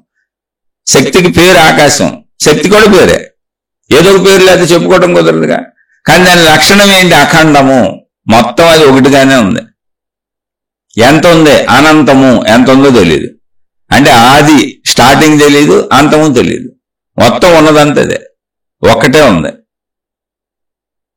ఆద్యంతములు లేనిది. తెలియంది కాదు అసలు, ఆద్యంతములు లేనిది. ఆది అంతం లేదు. ఎందుకని? అది మొదలవలేదు, పూర్తి అవటం కాదు, ఉన్నదంతా అదే. దానికి కాలభేదం లేదు, పాస్ట్ ప్రజెంట్ ఫ్యూచర్ లేవు. ఉన్నదంతా అదే అయినప్పుడు ఇంకా ఆద్యంతాలతో పనే ఉంటుంది, ఉన్నది ఒకటే. అది దాని లక్షణం. సరే పోయినప్పుడు దాన్ని ఎలా దాన్ని గురించి ఎలా తెలుసుకోవాలి? అనిర్వచనీయము అంటే వచనములతో వాక్కులతో చెప్పటము కుదరదు, తెలుసుకోవటము కుదరదు. ఎందుకని? ఆకాశాన్ని ఏం చెబుతాం? ఆకాశాన్ని ఎలా వర్ణిస్తాం? ఉన్న పేరు ఆకాశం అని పెట్టావు, ఎదురుగుండా కనపడుతుంది, అక్కడ ఏం లేదు, ఖాళీ అంటున్నావు నువ్వే. అందుకని అనిర్వచనీయము. పోన్లే వాక్కులతో చెప్పలేం, వచనాలతో చెప్పలేం, మాటలతో చెప్పలేం, భాషలో చెప్పలేం. కొన్ని ఊహించవచ్చా? మనసుకు అందుద్దా, ఊహకు అందుద్దా? అవాంగ్మానస గోచరము. అవాంగ్ అంటే వాక్కుకి, ఇందాకే చెప్పారుగా అనిర్వచనీయమని. వాక్కుకి అందదు, మనసుకే అందదు. మనసులో ఏముంటుంది? ఏమి లేదు. మనసు అంటే ఏముంది? ప్రపంచంలో మనం గ్రహించినటువంటి విషయాలేగా. మళ్ళీ శబ్దస్పర్శ రూపరస గంధాలు అన్ని దానికి సంబంధించినవి, మనుషులు కానీ ఏదైనా. మనసులో ఉండేది అదేగా. మనసు వీటిని ఆధారంగా చేసుకునేగా ఊహ చేస్తుంది. కాబట్టి అది ఊహకు అందేది కాదు. ఎందుకని? పరిమితి అయితే ఊహకు అందుద్ది, అపరిమితి ఊహకు ఎక్కడ అందుద్ది? అసలు ఊహకే అందదు, ఊహకు అందేది కాదు. అవాంగ్మానస గోచరము దాని లక్షణాలు చెప్పినప్పుడు. దాని లక్షణాలంటే మనిషి లక్షణాలలాగా తీసుకోబాకండి, కానీ మనిషికి కాబట్టి చెప్పినప్పుడు లక్షణాలు అంటున్నారు. అన్ని లేవు, అది ఒకటే మొత్తం. జాంపండు ఒకటే, దాని గుండ్రంగా ఉంది, అది గుండ్రంగా ఉంది, అది ఆకుపచ్చగా ఉంది. దాని వాసన తెలుస్తుంది, దాని రుచి తెలుస్తుంది, దాని బరువు తెలుస్తుంది. ఇవన్నీ విడదీయలేం అందులోంచి, ఒకటే అది. దానికి జాంపండు అనే పేరు ఉంది, దేన్ని విడదీయలేం కదా దాని నుంచి, అది ఒకటే. అలాగే ఒకే దాని యొక్క విశేషణాలని మనం మాట్లాడుకుంటున్నాం. మనుషులు కాబట్టి విడివిడిగా చెప్పుకోవాల్సి వచ్చింది. మనిషికి తెలిసిన ఏ రకంగానో అది లేదు అని. అవాంగ్మానస గోచరము. మనసుతో కూడా ఊహించలేం, అది కనబడేది అసలు కాదు. వాక్కులతో వివరించుకోలేం. ఎన్ని మాటలు చెప్పుకున్నా మాటలతో దాన్ని పట్టుకోలేం. మరి ఏంటి ఇప్పుడు? ఎలా దాన్ని పట్టుకునేది? అఖండము, అనంతము, అనిర్వచనీయము, అద్వితీయము. అద్వితీయము అంటే ద్వైతము, అంటే రెండవది లేనిది, ఒకటిగానే ఉంది. అది ద్వితీయం లేదు అందులో, అంటే రెండవది లేదు, ఉన్నదంతా అదే. మరి ఎలాగండి ఇప్పుడు దాన్ని తెలుసుకునేది? ఎలా తెలుసుకోవాలి దాన్ని అంటే? ఇవన్నీ వదిలేస్తే తెలిసేది అదే. సింపుల్. మనిషిగా శరీర భావనలో, మనోభావనలో నువ్వేమేం పెట్టు కూర్చున్నావో వాటిని అన్నింటినీ వదిలేస్తే మిగిలింది అది. నిద్రలో అదేగా జరిగింది. గాఢ నిద్రలో ఏం జరిగింది? నువ్వేం దీనికి కష్టపడక్కర్లా. మనోభావాలు, శరీర భావాలు వదిలేస్తే మిగిలేది అది. అప్పుడు అది అనుభవం అవుతుంది. అనుభవం అవుతుందిగా. అంటే అనుభవం అవుతుంది అంటే ఎలా అనుభవం అవుతుంది? జాగ్రత్తగానండి. ఇప్పుడు పంచదార తిన్నారు, ఎలా ఉందండి పంచదార అన్నం? తీగా ఉందండి. ఎలా ఉందండి పంచదార అన్నం అంటే తెల్లగా ఉందండి. ఎలా ఉందండి పంచదార పలుకులుగా ఉందండి. ఎలా ఉందండి పంచదార అన్నం? చాలా తీగా ఉందండి. ఓకే. ఓహో, రంగు తెల్లగా ఉందా? అవునండి. దాని పరిమాణం పలుకులుగా చిన్నగా ఉందా? అవునండి. దాని రుచి తీగా ఉందండి. ఓహో, తీపి ఎలా ఉందండి? ఇంకా చెప్పలేను నేను. ఎందుకని? తీపి అనుభవం, అనుభవాన్ని చెప్పలేను.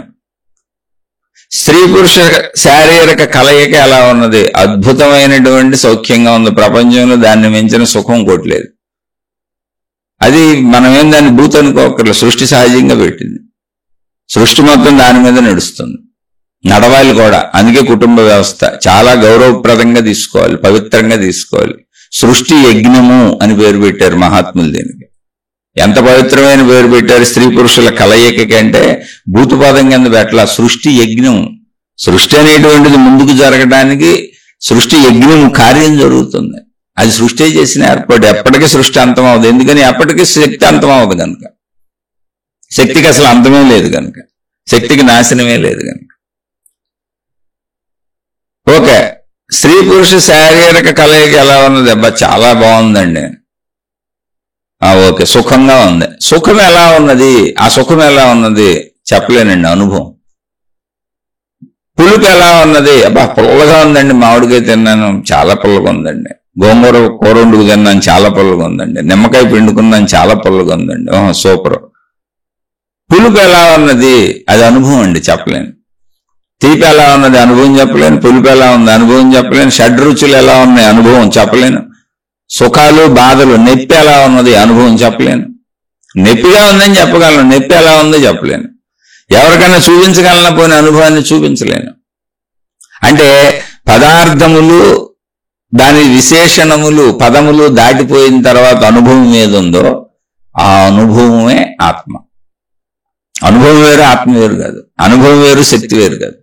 అనుభవాలన్నింటికి అసలు ఆధారంగా ఉన్నది ఏంటి? శక్తే. శక్తి లేకపోతే అనుభవాలే ఉండవు. మరణించిన వాళ్ళు స్పందన లేదు, అనుభవం ఉండదు. ఇప్పుడు మరణించిన వ్యక్తికి మీరు ఒక స్త్రీని ఇచ్చారనుకోండి, ఇదిగో వివాహం చేసుకో, వీడితో గడుపుకొని ఏం చేస్తాడు? కదలడుగా. లేదా మీరు పళ్ళు పెట్టారు తినమన్నారు, తింటాడా? మరణించిన వ్యక్తికి మీరేమిచ్చినా అనుభవించగలడా? అనుభవించలేడు. పోన్లేసి సన్నాసి ఎన్నైనా అనుభవించట్లేదు, ఎన్నిచ్చినా మరణించాడు అంటున్నారని లాగొక్కడు తన్నారు. పోనీ ఆ నొప్పి తెలుస్తుందా, బాధ తెలుస్తుందా? అది తెలియదు. ఎందుకు తెలియదు? అసలు తెలియటం ఏంటి? కాల్ చేస్తున్నారుగా, తీసుకెళ్ళి మంటల్లో పడేస్తుంటేనే ఏం తెలియట్లేదు, చక్కగా కాలిపోతున్నాడు. మరణించిన వ్యక్తి మంటల్లో హాయిగా కాలిపోతున్నాడు. హాయని నేనన్నాను, ఎవరిని కాలిపోతున్నాడు తెలియదుగా. మంటల్లో కాలుస్తుంటేనే తెలియట్లే, భూమిలో పూడుస్తుంటేనే తెలియట్లే. ఇంకేం తెలుస్తాయి? ఇంకేం తెలియవు. అంటే ఏంటి? ఇప్పుడు అనుభవానికి ఆధారంగా ఏదుందో ప్రాణశక్తి, అదే అనుభవం. అనుభవం దాని లక్షణం, అనుభవమే దాని స్వరూపం. కాబట్టి ఇప్పుడు మీరు అనుభవానికి వెళ్ళాలి. అనుభవాలకు వెళ్ళాలి అంటే మీరింతకు ముందు అనుభవాలుగా ఏర్పరుచుకున్న నమ్మకాలు, అనుభవాలన్నీ వదిలేయాలి. అనుభవాలన్నీ వదిలేస్తే మిగిలే అనుభవం ఆత్మానుభవం. శరీర మనో అనుభవాలన్నీ వదిలేస్తే మిగిలే అనుభవం ఆత్మానుభవం. అదే గాఢ నిద్ర స్థితిలో జరిగింది. మనసు నిద్రపోయింది, శరీరం నిద్రపోయింది. ఇప్పుడు శరీరం నిద్రపోయింది, మనసు నిద్రపోలేదండి. మీరు సాధనకి అనుకూలంగా చెబుతున్నా, తిప్పి తిప్పి చెబుతున్నాడు అనుకోబాగండి. చదువు మీరు నేర్చుకోవడానికి వీలుగా, చదువుకోవటానికి వీలుగా, సాధన చేసుకోవటానికి వీలుగా పదే పదే పదే పదే అర్థమయ్యేలా తిప్పి తిప్పి తిప్పి తిప్పి చెబుతున్న సాధకులకు ఉపయోగపడుతుంది, చదువుకునే వాళ్ళకు ఉపయోగపడుతుంది. వేడి వాళ్ళు వినబాకండి, మీ కాలం వృధా చేసుకోబాకండి. ఇప్పుడు పడుకునే అవస్థను గమనించింది, నిద్రపోయే అవస్థను గమనిస్తే జ్ఞానం అంతా మన శరీరంలోనే ఉందండి, ఎక్కడ ఎత్తుక్కోక్కర్లేదు కూడా. మొత్తం మన శరీరంలోనే కూర్చోబడింది. ఆ అవస్థను గమనిస్తే ముందేం చేసాం? శరీరాన్ని తీసుకెళ్లి మంచం మీద పడుకోబెట్టాం. శరీరం నిద్రపోయింది, శరీరం నిద్రపోయింది, కానీ మనసు వెంటనే నిద్రపోవాలి, మనసు సాగుతూనే ఉంది. అయ్యే కళలు.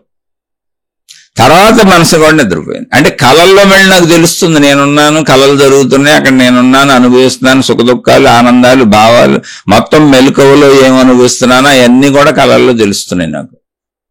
అక్కడ నేనున్నానని తెలుస్తుంది నాకు, అది కళ. అక్కడ కూడా నేనున్నాను. అంటే మనసు ఉంది, మనసు తిరుగుతుంది. మనసు కూడా నిద్రపోయింది గాఢ నిద్రలో. అంటే ఏం జరిగింది? మనోభావాలు, అంటే నేను మనస్సు అని నేను నమ్మి ఏర్పరుచుకున్న మనోభావాలు వదిలేశాను. నేను శరీరం అని నేను నమ్మి ఏర్పరుచుకున్నటువంటి శరీర భావాలు వదిలేసి శరీరం నిద్రలోకి వెళ్ళిపోయింది. అంటే భావాలు వదిలేశాను, మనోభావాలు వదిలేశాను, అది నిద్రలోకి వెళ్ళిపోయింది. అప్పుడు నా భావాలన్నీ వదిలేస్తే మిగిలిన అభావం ఏదుందో అదే అనుభవం. అనుభవాలన్నీ వదిలేస్తే మిగిలేటువంటి అనుభవమే అనంత ఆత్మశక్తి. నాలో ఉన్న భావాలన్నీ వదిలేస్తే మిగిలిన్నటువంటి అభావ స్థితి ఏదుందో అదే అనంత ఆత్మశక్తి. అయితే ఇదేంటండి, అనుభవాలన్నీ వదిలేస్తే అది ఎలా తెలుస్తుంది అంటే, ఎందుకు తెలియదు? ఈ అనుభవాలన్నీ వదిలేస్తే అది అనుభవం అవుతుంది. ఆ అనుభవం ఎప్పుడు తెలుస్తుంది? ఈ అనుభవాలన్నీ వదిలినాక తెలుస్తుంది. ఆల్రెడీ ఇన్ని అనుభవాలు పేర్చుకొని ఇలా ఉంటుందేమో అని పోల్చుకుంటున్నారు మీరు. అంటే ఈ రంగులాగా, ఈ రుచిలాగా, ఈ వాసనలాగా ఇప్పటిలో నేను అనుభవించి నా మనసులో పోగేసుకున్న లక్షల కోటాను కోట్ల విషయానుభవాలలాగా అది ఉంటుందేమో అని ఎతుకుతున్నారు. కాదు, అది అఖండము, అనంతము, అద్వితీయము, అనిర్వచనీయము, అవాంగ్మానస గోచరము, అనంతము, సర్వవ్యాపకము, ఏకము. అటువంటి అనుభవం కలుగుద్ది. అటువంటి అనుభవం కలగాలంటే ఈ అనుభవాలన్నీ వదిలేసే సాధన చేయాలి. అది ఆల్రెడీ ఉంది. అట్టడుగునున్న తెర మీదే మొత్తం సినిమా అంతా నడుస్తుంది.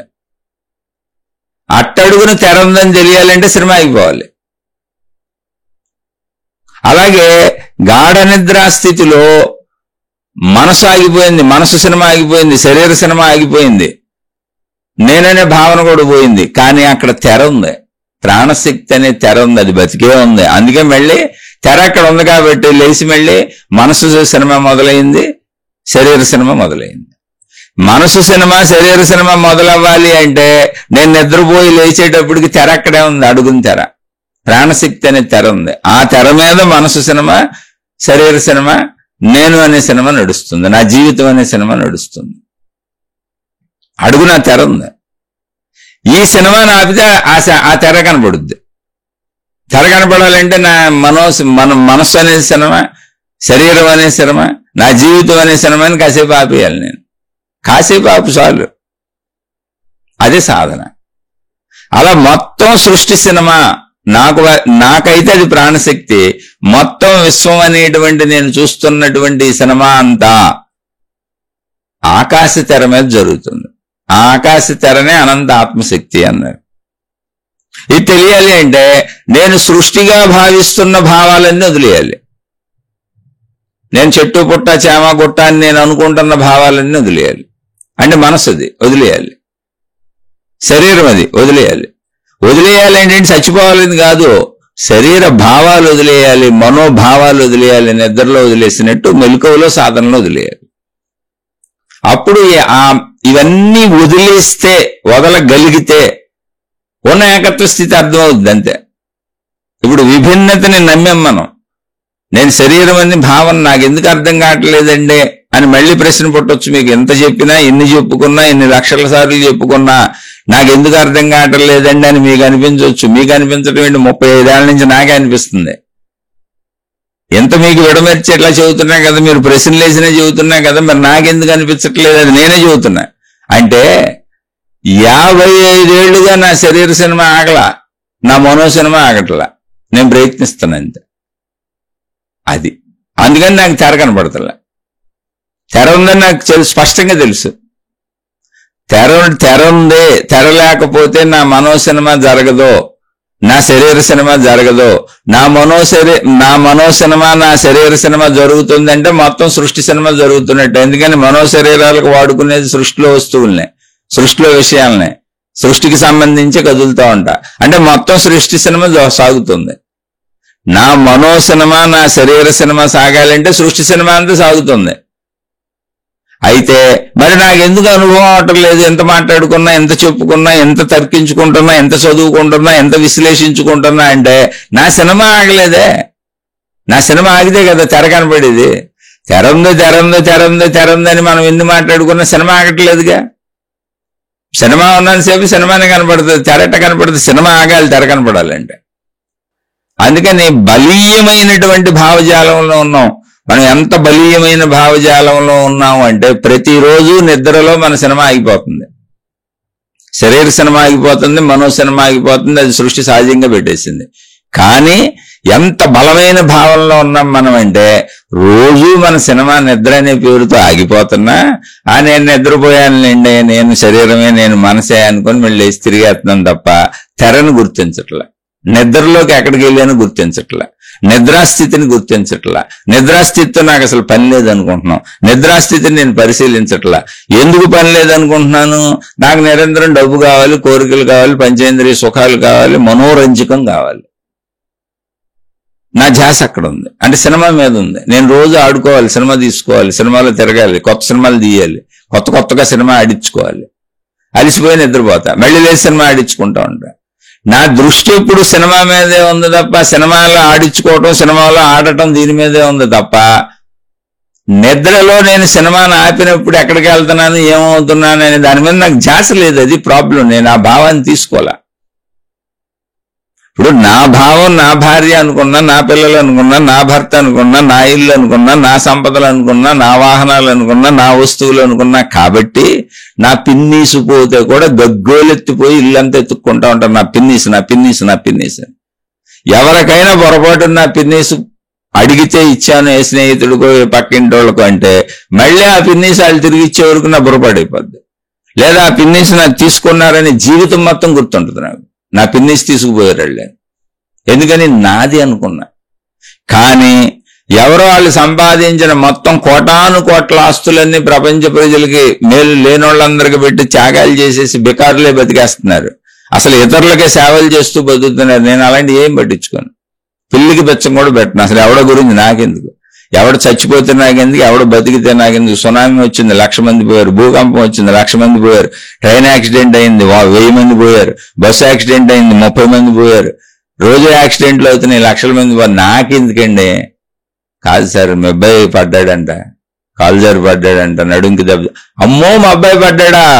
భగవంతుడా ఎంత అన్యాయం చేసావు, అసలు నువ్వు ఉన్నావా దేవుడా, నువ్వు లేవు దేవుడా, నీకు ఇన్ని పూజలు చేస్తున్నా, నిన్ను అగరొత్తులు పెడుతున్నాను, రోజు నిన్ను ఏదో రకంలో ప్రార్థిస్తానే ఉన్నానే, మా అబ్బాయిని పడేసావా, మా ఆవిడ్ని పడేసావా, మా ఆయన్ని పడేసావా, అయ్యో నా పిన్నిసి ఎత్తుకుపోయేలా చేసావా, ఇదేనా స్వామి నిన్ను పూజించినందుకు నాకు లాభం, ఇదేనా దేవుడా, నువ్వు అసలు దేవుడివే కాదు, నేను మారిపోతాను, మతం మారిపోతాను, కొత్త దేవుడి దగ్గరికి వెళ్ళిపోతాను, గురువుని మార్చేస్తాను, మతాలు మార్చేస్తాను, మార్గాలు మార్చేస్తాను, పూజలు మార్చేస్తాను, విధానాలు మార్చేస్తాను. చిచ్చిచ్చి నిన్ను నమ్ముకుంటే నాకు ఏమి లాభం జరగట్లేదు, కొత్త దేవుడిని ఎతికేసుకుంటా, నేను కొత్త మతాలకు పోతున్నారు, మతాలు మార్చుకుంటున్నారు, గురువులను మారుస్తున్నారు. ఎందుకని? నేను నా వాళ్ళనే భావనలో ఉండిపోయాను. రోజు కొన్ని లక్షల మంది నాలాంటి మనుషులకే ఏదో జరిగిపోతున్నా, వాళ్ళందరికీ కుటుంబాలు ఉన్నా, నాకు ఏం అనిపించదు.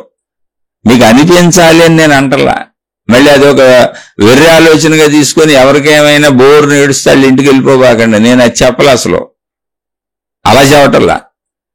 ఎందుకు అనిపించటం లేదు అంటే నేనని భావించుకోలేదు, నా వాళ్ళని భావించుకోలేదు, అవి నా సంపదలని భావించుకోలేదు. ఇక్కడ నేను నాది నా అనే భావన గురించి చెబుతున్నా, అంతే తప్ప అందరికీ ఏడవమని నేను చెప్పట్లా.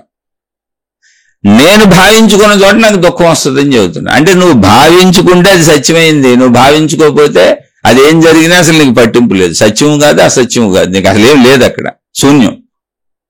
మనుషులు చచ్చిపోయారు కానీ శూన్యం, సునామీలు వచ్చిపోయినాయి శూన్యం, భూకంపాలు వచ్చిపోయారు శూన్యం, ఎవరికి ఏం జరిగినా నీకు శూన్యం, ఆకాశ స్థితి. నీకేమైనా జరిగితే మాత్రం అయ్యో బాబోయ్ గందరగోళం. అంటే ఇక్కడ నేను చెప్పదలిచిన విషయం ఏంటి? ఎవరో దుర్మార్గుడు, ఎవరో చెడ్డోళ్ళు, లేదా ఎవరు చచ్చిపోయినా ఏడవటం అలవాటు చేసుకో, ఎవరికి బాధ వచ్చినా బోర్ని ఏడ్చేయమని నేను అస్సలు చెప్పట్లే. అది కాదు, మళ్ళీ విపరీతార్థాలు తీసుకోబాకండి. నా అనేటువంటి నమ్మకం ఎంత పని చేసిందో చూడమంటున్నా. అలాగే నేను ఈ శరీరం అని, నేను ఈ మనసని, ఈ పరిమిత భావనతో నమ్మేశాం కనుక ఆత్మశక్తి తెలియట్లా, అందుకని తెలియట్లా, అది చెబుతున్నా. అనంత ఆత్మశక్తి ఎందుకు తెలియట్లా, నాలోనే ఉన్న ప్రాణశక్తి ఎందుకు తెలియట్లా, గాఢ నిద్రా స్థితిలో రోజు ప్రాణశక్తిలోకి వెళ్తున్నా ఎందుకు తెలియట్లా, అసలు మెలకువలో కూడా నా శరీరము నా మనసు కదలటానికి ఆధారమైన ప్రాణశక్తి, దాంతోనే బతుకుతున్నాను అని తెలిసినా అది ఎందుకు తెలియట్లా. అనేక మంది మనుషులు రోజు చనిపోయారు, ప్రాణం పోయిందని ఆ శవాలను కాల్చేసి పూర్తి చేసి మన ఇళ్లలో కూడా ఎంతో మంది పోయి ఉంటారు మన ముందు తరాలు. అయినా కూడా ప్రాణశక్తి ఎందుకు తెలియట్లా, మనం ఎందుకు తెలుసుకోవట్లా అంటే నేను ఈ శరీరము, నేను ఈ మనసు, ఈ శరీరానికి నిరంతరం కావలసిన కోరికలు ఇవన్నీ నేను పొందాలి అనేటువంటి భావంలో ఇమిడిపోయాం కనుక, ఇరుక్కుపోయాం కనుక ఇంకా బయటికి మనం చూడలేదు కనుక. నీ భావనే. ఇప్పుడు సాధన ఏంటి అంటే ఈ జ్ఞానాన్ని ఇలా చెప్పుకుంటూ అనేక వందల వేల లక్షల సార్లు విని చెప్పుకొని నాకు భిన్నంగా ప్రాణశక్తి ఉన్నది, నాలో ప్రాణశక్తి ఉన్నది, శరీరానికి మనసుకి భిన్నంగా ప్రాణశక్తి ఉన్నది అని కొన్ని లక్షల సార్లు విని అదే అనంతాత్మశక్తి అనే ముందు భావాన్ని కలిగించుకొని, ఇంకో దాన్ని అసలు వినటం నమ్మటం భావాన్ని కలిగించుకొని, కొద్దిగా నేను నా మనసు శరీర భావం నుంచి ఆ వైపుకు కూడా భావాన్ని ప్రసరింపజేసుకొని, ఇది సాధన. దాన్ని కూడా నమ్మటం మొదలు పెడితే అప్పుడు దాన్ని తెలుసుకునే అవకాశం వస్తుంది. అలా ఈ భావం నుంచి ఆ భావానికి వెళ్ళి దాన్ని కూడా నమ్మాలి అంటే కొన్ని లక్షల సార్లు వింటూ ఉండాలి, అనుకుంటూ ఉండాలి, మననం చేసుకుంటూ ఉండాలి, సాధన చేసుకుంటూ ఉండాలి, అంతర్గతంలోకి వెళ్ళాలి, అన్ని రకాలుగా చేయాలి. ఎందుకని? శరీర భావన రోజు అన్ని రకాలుగా చేస్తున్నాం కనుక పెరుగుతుంది. నా భార్య, నా పిల్లలు, నా ఇల్లు, నా వస్తువులు, నా సంపదలు అనేది రోజు వాటితో గడుపుతున్నాం కనుక, చేస్తున్నాం కనుక ఆ భావన పెరుగుతుంది. మనోభావన, శరీర భావన, నాది నావి నా వాళ్ళు అనే భావన ఎందుకు పెరుగుతుంది అంటే రోజు వాటితో గడుపుతున్నాం కనుక. అదే ఇప్పుడు విడిపోయారు, భార్యాభర్తలు విడిపోయారు, ఇక ఒకళ్ళ మీద ఒకళ్ళకి ప్రేమలు ఉండవు. మీరు చూడండి, పెళ్లిళ్ళు అయిపోయి చాలా దూరాలు వెళ్ళిపోతారు, అన్నదమ్ములు అక్క చెల్లెళ్ళు డిఫరెంట్ ప్రాంతాలకు వెళ్ళి పెద్ద పట్టించుకోరు, ఎప్పుడో కలుస్తారు. భార్యాభర్తలైన విడిపోతే ఏం పట్టించుకోరు. ఇప్పుడు తల్లిదండ్రులను వదిలేసి వెళ్ళిపోతారు చాలా మంది పిల్లలు, ఏం పట్టించుకోరు. తల్లిదండ్రులు చచ్చినా బతికిన ఏముండదు వృద్ధాప్యంలో. అనేక మంది తల్లిదండ్రులు స్వార్థపరులైన తల్లిదండ్రులు ఉంటారు, అంటే తక్కువ మంది ఉంటారు కానీ ఉంటారు. వాళ్ళు అసలు పిల్లలు ఎన్ని బాధలు పడుతున్నా ఏమైనా వాళ్ళకి ఏం పట్టించుకోరు. వాళ్ళ కాళ్ళ కింద పడి ఉంటే పట్టించుకుంటారు, లేదా అసలు పట్టించుకోరు. అలా పిల్లల్ని రోడ్ల మీద వదిలేసి పిల్లల్ని అమ్మేసుకుంటున్న మాఫియా ముఠాలు ఉన్నాయి, కొనుక్కుంటున్న మాఫియా ముఠాలు ఉన్నాయి. వాళ్ళు పట్టించుకోకే కదా. అలా ఎన్నో ఉన్నాయి. ఇక్కడ నువ్వు ఏది పట్టించుకుంటావు పట్టించుకోవు అనేది ఇక్కడ మెయిన్. అందుకని మనసుకి ఆత్మభావాన్ని, ప్రాణశక్తి భావాన్ని, శక్తి భావాన్ని, ఆ బ్రహ్మము అనే భావాన్ని, ఆ జ్ఞానము అనే భావాన్ని అనేక రకములుగా పట్టించే ప్రయత్నమే ఆధ్యాత్మిక శీర్షికలు. ఆధ్యాత్మిక చదువు, ఆత్మజ్ఞాన చదువు, నీ స్వీయ చదువు, నీ అంతరంగ చదువు, నీ నిజ చదువు, నువ్వు శాశ్వతంగా మిగిలిపోయే చదువు. నువ్వు శరీరము నేను అనుకుంటావు, మనసు నేను అనుకుంటావు, బతికినంతకాలం బాగానే ఉంటది శరీర సుఖాలతో, కానీ చచ్చిపోతావు. చావు భయం రాగానే ఇప్పుడే వణికిపోతాం.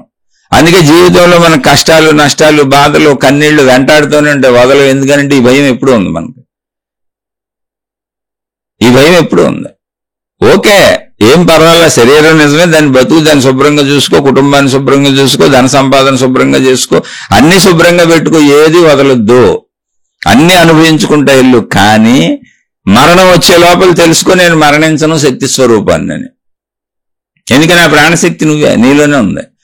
అయితే ఎందుకు తెలియట్లేదు చెప్పాక, భావంలో ఫిక్స్ అయిపోయావు. నా భార్య అనే భావంలో ఫిక్స్ అయిపోయాం కాబట్టి ఎంతమంది భార్యలు ఇళ్ళు వదిలిపెట్టి పారిపోయినా, ఎవరి భార్యలు ఎవరితో తిరుగుతున్నా, ఎవరి భార్యలు ఎడిపోయినా, ఎవరి భర్తలు ఎడిపోయినా నాకేం బాధలేదు. నా భార్య ఎటు పోకుండా ఉంటే, నా భర్త ఎటు పోకుండా ఉంటే చాలు, అంతే సింపుల్. నాకు లేదు, నా భార్య నేను విడిపోయాం, నా భర్త నేను విడిపోయాం, విడాకులు తీసి ఇంకా వాళ్ళు ఎడిపోయినా నాకేం గొడవలేదు. ఇప్పుడు కొత్తగా వచ్చిన భార్య, కొత్తగా వచ్చిన భర్త మళ్ళీ ఏం చేయకుండా నాతోనే ఉంటే చాలు. నేను ఏర్పరచుకున్న బలీయమైన భావం, ఈ భావానికి ఒక్క మనసే కాదు, ఒక్క శరీరమే కాదు, నీలో ప్రాణశక్తి ఉన్నది అనే భావాన్ని రోజు తెలియజేస్తున్నాం, కలిగిస్తున్నాం. అదే సాధన, అదే కలిగించడానికి ఈ చదువు చెప్పుకుంటున్నాం. ఎందుకంటే నిజంగా ప్రాణశక్తి ఉందిగా. ఆ ప్రాణశక్తి పోతే చచ్చిపోయారు అంటున్నారుగా. మరి చచ్చిపోయే లోపల ప్రాణశక్తి ఏంటో తెలుసుకోకపోతే చచ్చిపోయినాక తెలుసుకోవడం అసలు కుదరదుగా. కాబట్టి బతికొండగానే తెలుసుకోవాలిగా. బతికొండగా తెలుసుకోవాలంటే ప్రాణశక్తి భావం పడితే తప్ప తెలుసుకోవాలని నాకు అనిపించదుగా. ప్రాణశక్తి భావం పడాలంటే రోజు దాని గురించి మాట్లాడుకొని, దాని గురించి చర్చించుకొని, రోజు దాంతో గడిపి, దాంతో కాలక్షేపం చేసి, దాన్ని మననం చేసుకుని, దాన్ని ఏదో ఒక రూపంగా మన మనసులో ఇముడ్చుకోపోతే దాని వైపు వెళ్ళి తెలుసుకోవాలని అనిపించదుగా. అందుకని ఆ భావాన్ని పెంచుకోవటానికి రోజు ఈ ఆధ్యాత్మిక చదువు, ఆత్మజ్ఞాన చదువు. నేను శరీరము, నేను మనస్సు అనే భావం ఆటోమేటిక్ గా రోజు జీవించటంలోనే పెరుగుతుంది. ఈ ఆధ్యాత్మిక చదువు, ఆత్మజ్ఞాన చదువు ద్వారా, ఈ శీర్షికల ద్వారా, ఇలా చెప్పుకోవటం ద్వారా, ఇలా వినటం ద్వారా, ఇది మననం చేసుకోవటం ద్వారా, ఇలా దీన్ని ధ్యానం చేయడం ద్వారా, ఈ తపస్సు చేయటం ద్వారా, దీన్ని పరిశీలించడం ద్వారా, దీన్ని పరిశోధించడం ద్వారా, దీన్ని మీ లోపల మీరు అన్వేషించుకోవడం ద్వారా ఆ భావాన్ని, ఆత్మభావాన్ని, ప్రాణశక్తి భావాన్ని పెంచుకునే ప్రయత్నం చేస్తున్నాం. ఆ భావం కూడా పెంచుకొని లోపల స్థిరపడింది అనుకోండి, నేను శరీరము, నేను మనసు అన్నట్టుగా నేను ప్రాణశక్తిని అనేటువంటిది కూడా తెలుసుకోవాలనేటువంటి భావం బాగా స్థిరపడింది అనుకోండి, ఆటోమేటిక్గా అవి ప్రయాణిస్తాం. అయితే అది బాగా స్థిరపడే వరకు వెళ్తానే ఉండాలి. అది తెలియాలి అంటే ఆ భావాన్ని ముందు తెలుసుకుంటూ, భావాన్ని పెంచుకుంటూ వెళ్ళి ఆ భావ అనుభవం పొందాలి అంటే, ఇప్పుడు పులుపు అనుభవం పొందాలంటే అది తింటమే, తీపి అనుభవం పొందాలంటే దాన్ని తింటమే. అలా మనకి మనోపరంగా, శరీరపరంగా ఏ అనుభవాలు కావాలన్నా వాటిని ప్రపంచంలో అనుభవించటమే. అలాగే ఈ ఆత్మానుభవం, ప్రాణశక్తి అనుభవం కావాలి అంటే, అనంత ఆత్మశక్తి అనబడే ఆకాశ శక్తి అనుభవం కావాలి అంటే, మనకున్న అనుభవాలన్నీ కాసేపు వదిలేయగలగాలి ఎక్కడో చోట, ఎప్పుడో ఒకసారి. అది రోజు నిద్రలో జరుగుతుంది, కానీ మనకు ఆ భావం లేదు కనుక దాన్ని పట్టించుకోవట్లే. ఇప్పుడు ఆ భావాన్ని సాధనగా పెట్టుకుంటాం, అందుకే అన్ని చెప్పుకుంటున్నాం. మళ్ళీ మీకు అర్థం కాకపోతే చక్కగా అడగండి, ఎన్నిసార్లు అయినా చెబుతాను, ఎంతసేపు అయినా చెబుతాను, ఎన్ని వందల వేల సార్లు అయినా చెబుతాను. ఎందుకంటే దాన్ని పొందితే పొందవలసింది ఏమీ లేదు. మీకు నేనేం చెప్పి మెయిల్ చేయట్లా, అడిగి మీరే నాకు మెయిల్ చేస్తున్నారు. ఎందుకని ఇది మీకు చెప్పడం కోసం నేను ఎంతసేపు మాట్లాడిందంతా నాకు మననమే అయింది. ప్లస్ మీరు అడిగిన విధానంలో మళ్ళీ ఆ కోణంలో ఆలోచించాలని నాకు తెలియదు. ఇప్పుడు ఆ కోణంలో మననం జరుగుతుంది. మీరు ఎవరైనా ప్రశ్న వేశారనుకోండి, ఆ ప్రశ్నకి సంబంధించిన కోణంలో మీకు చెప్పడం కోసం నేను మననం చేసుకుంటాను. కాదు, అడిగే వాళ్ళందరూ నాకు మెయిల్ చేస్తున్నోళ్లే, వినే వాళ్ళందరూ నాకు మెయిల్ చేస్తున్నోళ్లే, కామెంట్లు పెడుతున్న వాళ్ళందరికీ కూడా నేను ఎంతో రుణపడి ఉంటాను. ఎందుకంటే మీరు కామెంట్లు పెడుతూ మీ కామెంట్లు తెలియజేస్తూ మాకు అర్థమవుతుందని చెబుతున్న వాళ్ళందరూ కూడా నా ఆత్మబంధువులు. ఈ శీర్షికలు వింటూ ఎవరైతే నాకు అర్థమవుతుంది మీరు చెప్పండి, ఇదిగో ఇక్కడ సందేహం ఉంది, ఇది అడుగుతున్నాను కానీ విషయం నాకు అర్థమవుతుంది చెప్పండి అని నన్ను అడుగుతున్నారు సోదర సోదరీమణులు, మీరందరూ కూడా నా ఆత్మీయ బంధువులు, ఆధ్యాత్మిక జ్ఞాన బంధువులు మీరు నాకు. ఎందుకనంటే మీరు అర్థమవుతుందని చెప్పమని అడిగితే తప్ప నేను చెప్పలేనుగా. అర్థం అవన వాళ్ళకి నేనేం చెబుతాను? నలుగురు నాకేం అర్థం అవట్లేదని నన్ను నానా తిట్లు తిట్టారనుకోండి, ఏం చెబుతాను? 4 రోజులకు మానేస్తాను. అలా బోళ్ళు మంది తిట్టారు, పాపం ప్రయత్నించారు. అంటే ఎక్కువ మంది కాదులేండి, తక్కువ మంది. అంటే తిట్టిన వాళ్ళు కూడా తక్కువ. చాలా మంది ఏంటంటే వాళ్ళ మతాల్లోకి లాగుదామని, వాళ్ళ గురువుల దగ్గరికి లాగుదామని, వాళ్ళ మార్గాల్లోకి లాగుదామని ప్రయత్నిస్తున్నారు నన్ను. సరే, ఎవరు ఆనందం వాళ్ళు నమ్మారు పాపం, వాళ్ళ గురువులు వాళ్ళ మతాలు అలా చెప్పిన పక్క వాళ్ళందరినీ మన దాంట్లోకి లాక్కొచ్చామని. పైగా కొంతమంది అయితే చెప్పారు, మీకు అంత ఇంట్రెస్ట్ ఏంటండి, నన్ను మీ వైపు లాక్కుందాం, మీ గురువు దగ్గరికి లాక్కుందామని ఎందుకు ప్రయత్నిస్తున్నారని అడిగాను. అంటే కామెంట్లో అడిగితే చెప్పారు, నీ ఓటుని ఒక్కడిని మారిస్తే 1000 మందిని మార్చేసుకున్నట్టు మేము, మాకు 1000 మంది ఫాలోవర్స్ అయిపోతారు. ఎందుకంటే నేను అందరిని ఇన్స్పైర్ చేసేస్తాను, ఇలా చెబుతాను. ఇప్పుడు వాళ్ళ గురువు గురించి వాళ్ళ విధానంతో మిమ్మల్ని ఇన్స్పైర్ చేసేయాలి నేను. తప్పే ఉంది, ఎవరి కోరికలు వాళ్ళకుంటాయి, ఎవరి ఆలోచనలు వాళ్ళకుంటాయి. వాళ్ళ మతాలు వాళ్ళని అలా నమ్మించినాయి, వాళ్ళ గురువులు వాళ్ళని అలా నమ్మించారు, వాళ్ళ గ్రంథాలు వాళ్ళని అలా నమ్మించినాయి. ఎవరు నమ్మిందంటే వాళ్ళు వెళ్తాంగా. తావలచింది రంభ తా మునిగింది గంగా అనే సామెత ఒకటి ఉంది. ఎవరి నమ్మకాలు వాళ్ళే కాబట్టి వాళ్ళని తప్పు పట్టట్లా. కానీ నేను చెబుతున్నది విని అర్థమవుతుందండి, వింటున్నాము, మాలో గుణమార్పు వస్తుందని ఈ మధ్య చాలా మంది కామెంట్లు పెడుతున్నారు. ఎంత ఆనందంగా ఉందో. ఆనందంగా ఉందో నేను చెబితే మీరు మారిపోయారని కాదు, అసలుగానే కాదు. నాకెవరు చెప్పారు? నాకెవరు అంతకుముందు మహాత్ములు 1000 మంది చెబితే అందులోంచి పోగేసుకున్నా నేను. అక్కడ ఒక మాట, అక్కడ ఒక మాట, అది మీతో పంచుకుంటున్నా. అసలు ఇదేది నా సొంతం కానే కాదు. కానీ మార్పు వస్తుంది చెబుతుంటే, అంటే అర్థమవుతుంది మీకు అర్థమయ్యేలా చెప్పగలుగుతున్నా అంటే నాకు అర్థమైందని అర్థం. మీరు ఎంతమంది మారారో నాకు అంత అర్థమైందని అర్థం. మీకు అర్థమయ్యేలా చెప్పగలిగి మీరే మారుతున్నారంటే ఖచ్చితంగా నాకు అర్థమైంది, నాలో మార్పు వచ్చింది. అందుకనే నేను మీరు మారేలా చెప్పగలుగుతున్నా, మీకు అర్థమయ్యేలా చెప్పగలుగుతున్నా. ఎందుకని మనుషులుగా మనందరం ఒకటేగా, మనందరి భావాలు ఒకటేగా. అందుకని మార్పు చెందుతున్న వాళ్ళు, మేము మారుతున్నాం అంటున్న వాళ్ళు ఏంటి, హృదయంలోకి వెళ్ళి సాధన చేసుకుంటున్నారు, గుణమార్పుకు ప్రయత్నించుకుంటున్నారు. చచ్చా ఇలా ఉండొద్దు, మంచిగా ఉందామని కొద్దిగా ట్రై చేస్తున్నారు. నేను అలా ట్రై చేశాను, అందుకని మీకు ఆ ట్రై చేసింది చెప్పగలుగుతున్నానంటే నాకు కొంత అర్థమైందని మీరు మారటం వల్ల నిరూపణం అవుతుంది. అందుకే మీరు ఎవరైతే కామెంట్లు పెడుతున్నారో, కామెంట్లు పెడుతూ మారుతున్నామని చెబుతున్నారో, మార్పుకు ప్రయత్నిస్తున్నామని చెబుతున్నారో, అలా ప్రయత్నిస్తూ వచ్చిన సందేహాలను అడుగుతున్నారో, మీరు నా ఆత్మీయ బంధువులు, ఆత్మ బంధువులు. మీరు నన్ను తెలుసుకోవక్కర్లేదు, నేను మిమ్మల్ని తెలుసుకోవక్కర్లేదు. ఎందుకని అనంత ఆత్మశక్తిగా మన అందరం ఇప్పుడు కలిసే ఉన్నాం. ఏకశక్తి, ఇది ఆకాశ శక్తి. ఇది శరీరాలుగా రూపాలుగా వేరువేరుగా ఉన్నాం. అది సృష్టి చేసిన అద్భుతమైనటువంటి ఒక అద్భుత మాయాజాలం, మహిమాజాలం, ఇంద్రజాలం. కానీ సత్యమే అది. శరీరాలను జాగ్రత్తగా నిలుపుకోండి.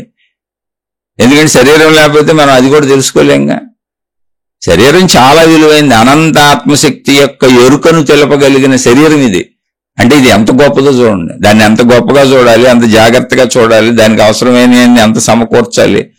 అందుకని చక్కగా మీ శరీరాలు, మీ కుటుంబాలు, మీ ధన సంపాదనలు, మీ వృత్తి వ్యాపార ఉద్యోగాలు అన్ని జాగ్రత్తగా పెట్టుకొని ఒక గంటో సమయం మిగిల్చుకొని, ఇంకా కుదిరితే 2 గంటలు 3 గంటలు మీ వీలును బట్టి జాగ్రత్తగా వింటూ ఈ భావాన్ని పెంచుకోండి. ముందు ప్రాణశక్తి భావాన్ని, ఆత్మశక్తి భావాన్ని పెంచుకోండి. ముందు భావాన్ని పెంచుకుంటే ఆటోమేటిక్ గా భావం పెరిగి నమ్మకం పెరిగినప్పుడు ఆ వైపు వెళ్ళాలన్నటువంటి కాంక్ష పుడుతుంది. ఆ కాంక్ష పుట్టినప్పుడు సాధన అదే మొదలైపోతుంది. ఎందుకని ఏ భావాన్ని మనం దృఢంగా నమ్ముతామో ఆ భావంలోకి మనం వెళ్తాం. కాబట్టి అదే వస్తుంది, ఏం కంగారు పడకండి. తప్పకుండా అందరం ఆత్మానుభూతిని పొందే తీరతాం. ఎందుకు పొందాం? అంతమంది మహాత్ములు పొందినప్పుడు మనం ఎందుకు పొందాం? కాకపోతే టైము, మన ప్రయత్నం, ఆ సృష్టి అనుగ్రహం, ఆత్మశక్తి అనుగ్రహం, మన ప్రయత్నం, స్వప్రయత్నం, ఈ జ్ఞానానుగ్రహం మన మీద ఎంత పని చేస్తుంది, ఎంత సాధన చేస్తున్నాం, ఇవన్నీ కలిస్తే తప్పకుండా అనుభవం వస్తుంది. అది ఎప్పటికైనా వచ్చి తీరవలసిందే. ప్రతి వ్యక్తి ఇక్కడ తాను అనంత ఆత్మశక్తి స్వరూపుడను స్వరూపరాలను అని తెలుసుకోవలసిందే. అది ఈ జన్మ, వచ్చే జన్మ, ఎన్ని జన్మలో తెలియదు, కానీ తెలుసుకోవాల్సిందే. తెలుసుకుంటేనే ఆట అవుతుంది. తెలుసుకునే వరకు ఈ సినిమా నడుస్తూనే ఉంటుంది. శరీర మనస్సుల సృష్టి సినిమా నడుస్తూనే ఉంటుంది, తెర కనపడదు. తెర కనపడటం జరిగిన రోజున అనంత ఆత్మశక్తి అనేటువంటి ఆకాశ తెర అనే అనుభవం కలగటం అనేది జరిగిన రోజున ఈ సినిమా ఆగిపోద్ది. ప్రయత్నించండి, నేను ప్రయత్నించుకుంటున్నా. చక్కగా అందరూ ఆనందంగా సంతోషంగా ఉండండి. ఆత్మబంధువులకి, ఆత్మీయ బంధువులకి హృదయపూర్వక నమస్కారాలు తెలియజేసుకుంటూ, మీరు మీ కుటుంబ సభ్యులు కలకాలం చల్లగా ఆయురారోగ్య ఐశ్వర్యాలతో వర్ధిల్లాలని మనస్ఫూర్తిగా కోరుకుంటూ ఈ శీర్షికను ముగిస్తున్నాను. ఆచరించే వాళ్ళు మీకు ఏ సందేహం వచ్చినా అడగండి. ఆచరించే ప్రయత్నం తప్పకుండా చేయండి. ఎందుకంటే మరలా ఇదంతా మనకు అర్థమవుద్దో లేదో తెలీదు. ఒకవేళ అర్థమైనా మన కుటుంబ పరిస్థితులు, మన శరీర పరిస్థితులు, మన మానసిక పరిస్థితులు దానిని అర్థం చేసుకుని వినేంత టైం మనకి ఇస్తాయో లేదో తెలీదు. కాబట్టి పరిస్థితులు సమకూరిన వాళ్ళు, ఆ వినే అవకాశం కలిగిన వాళ్ళు, సాధన చేసుకునే అవకాశం కలిగిన వాళ్ళు ఆ సమయాన్ని పాడు చేసుకోబాకండి. మళ్ళీ కాలం ఎటు మారిపోద్దో తెలియదు. ఇప్పుడు శరీరం వృద్ధాప్యంలోకి వెళ్ళిపోయింది, అనారోగ్యాలు వచ్చేసినాయి, బాధలు వచ్చేసినాయి, కష్టాలు వచ్చేసినాయి, కుటుంబంలో ఇబ్బందులు వచ్చేసినాయి, ఆర్థిక సమస్యలు వచ్చేసినాయి. వాళ్ళు ఎవరు తెలుసుకోలేరు. ఇప్పుడు పాపం రోజువారీ డబ్బు సంపాదించుకుంటే తప్ప జీవితం గడవని వాళ్ళు బోల్డ్ మంది ఉన్నారు. వాళ్ళు ఎలా తెలుసుకోగలరు? అసలు ముందు బతకాలి, వాళ్ళు బతకడానికి వెళ్ళి సంపాదించుకోవాలి. అయిపోయింది రోజంతా వాళ్ళకి. అందుకని అసలు ఆ సమయం మిగలటం, సమయం ఉండటం, ఆ ఉన్న సమయంలో వినాలని అనిపించటం ఒక అద్భుతమైనటువంటి వరంగా భావించుకోండి. అది ఆత్మానుగ్రహం, అదే అనుగ్రహం, అదే జ్ఞానానుగ్రహం. అది ఉంది కనుకనే చెప్పుకుంటున్నాం, మాట్లాడుకుంటున్నాం, వినగలుగుతున్నాం. అందుకని ఆ వింటున్న నలుగురు ఎవరున్నారో, మారుతున్న నలుగురు ఎవరున్నారో, వింటూ మారుతూ సాధనకు ప్రయత్నిస్తూ సందేహాలు వస్తే అడుగుతున్న నలుగురు ఎవరున్నారో మీరు నా ఆత్మ బంధువులు అని చెప్పిన కారణం అది. ఎందుకంటే ఒకే పడవలో ఇంచుమించు దగ్గరగా సాగుతున్నాం. కొంత సమయం మీకు కుదరపోతే వినలేరు, కొంత సమయం నాకు కుదరపోతే నేను చెప్పలేను. ప్రస్తుతానికి ఆత్మానుగ్రహం వలన ఈ సమయము, ఈ కలయిక కుదిరింది. దాన్ని ఉపయోగించుకుందాం. శుభమస్తు. మీకు, మీ కుటుంబ సభ్యులకు మేలు చేకూరుగాక. మరొక కొత్త శీర్షికతో కలుసుకుందాం.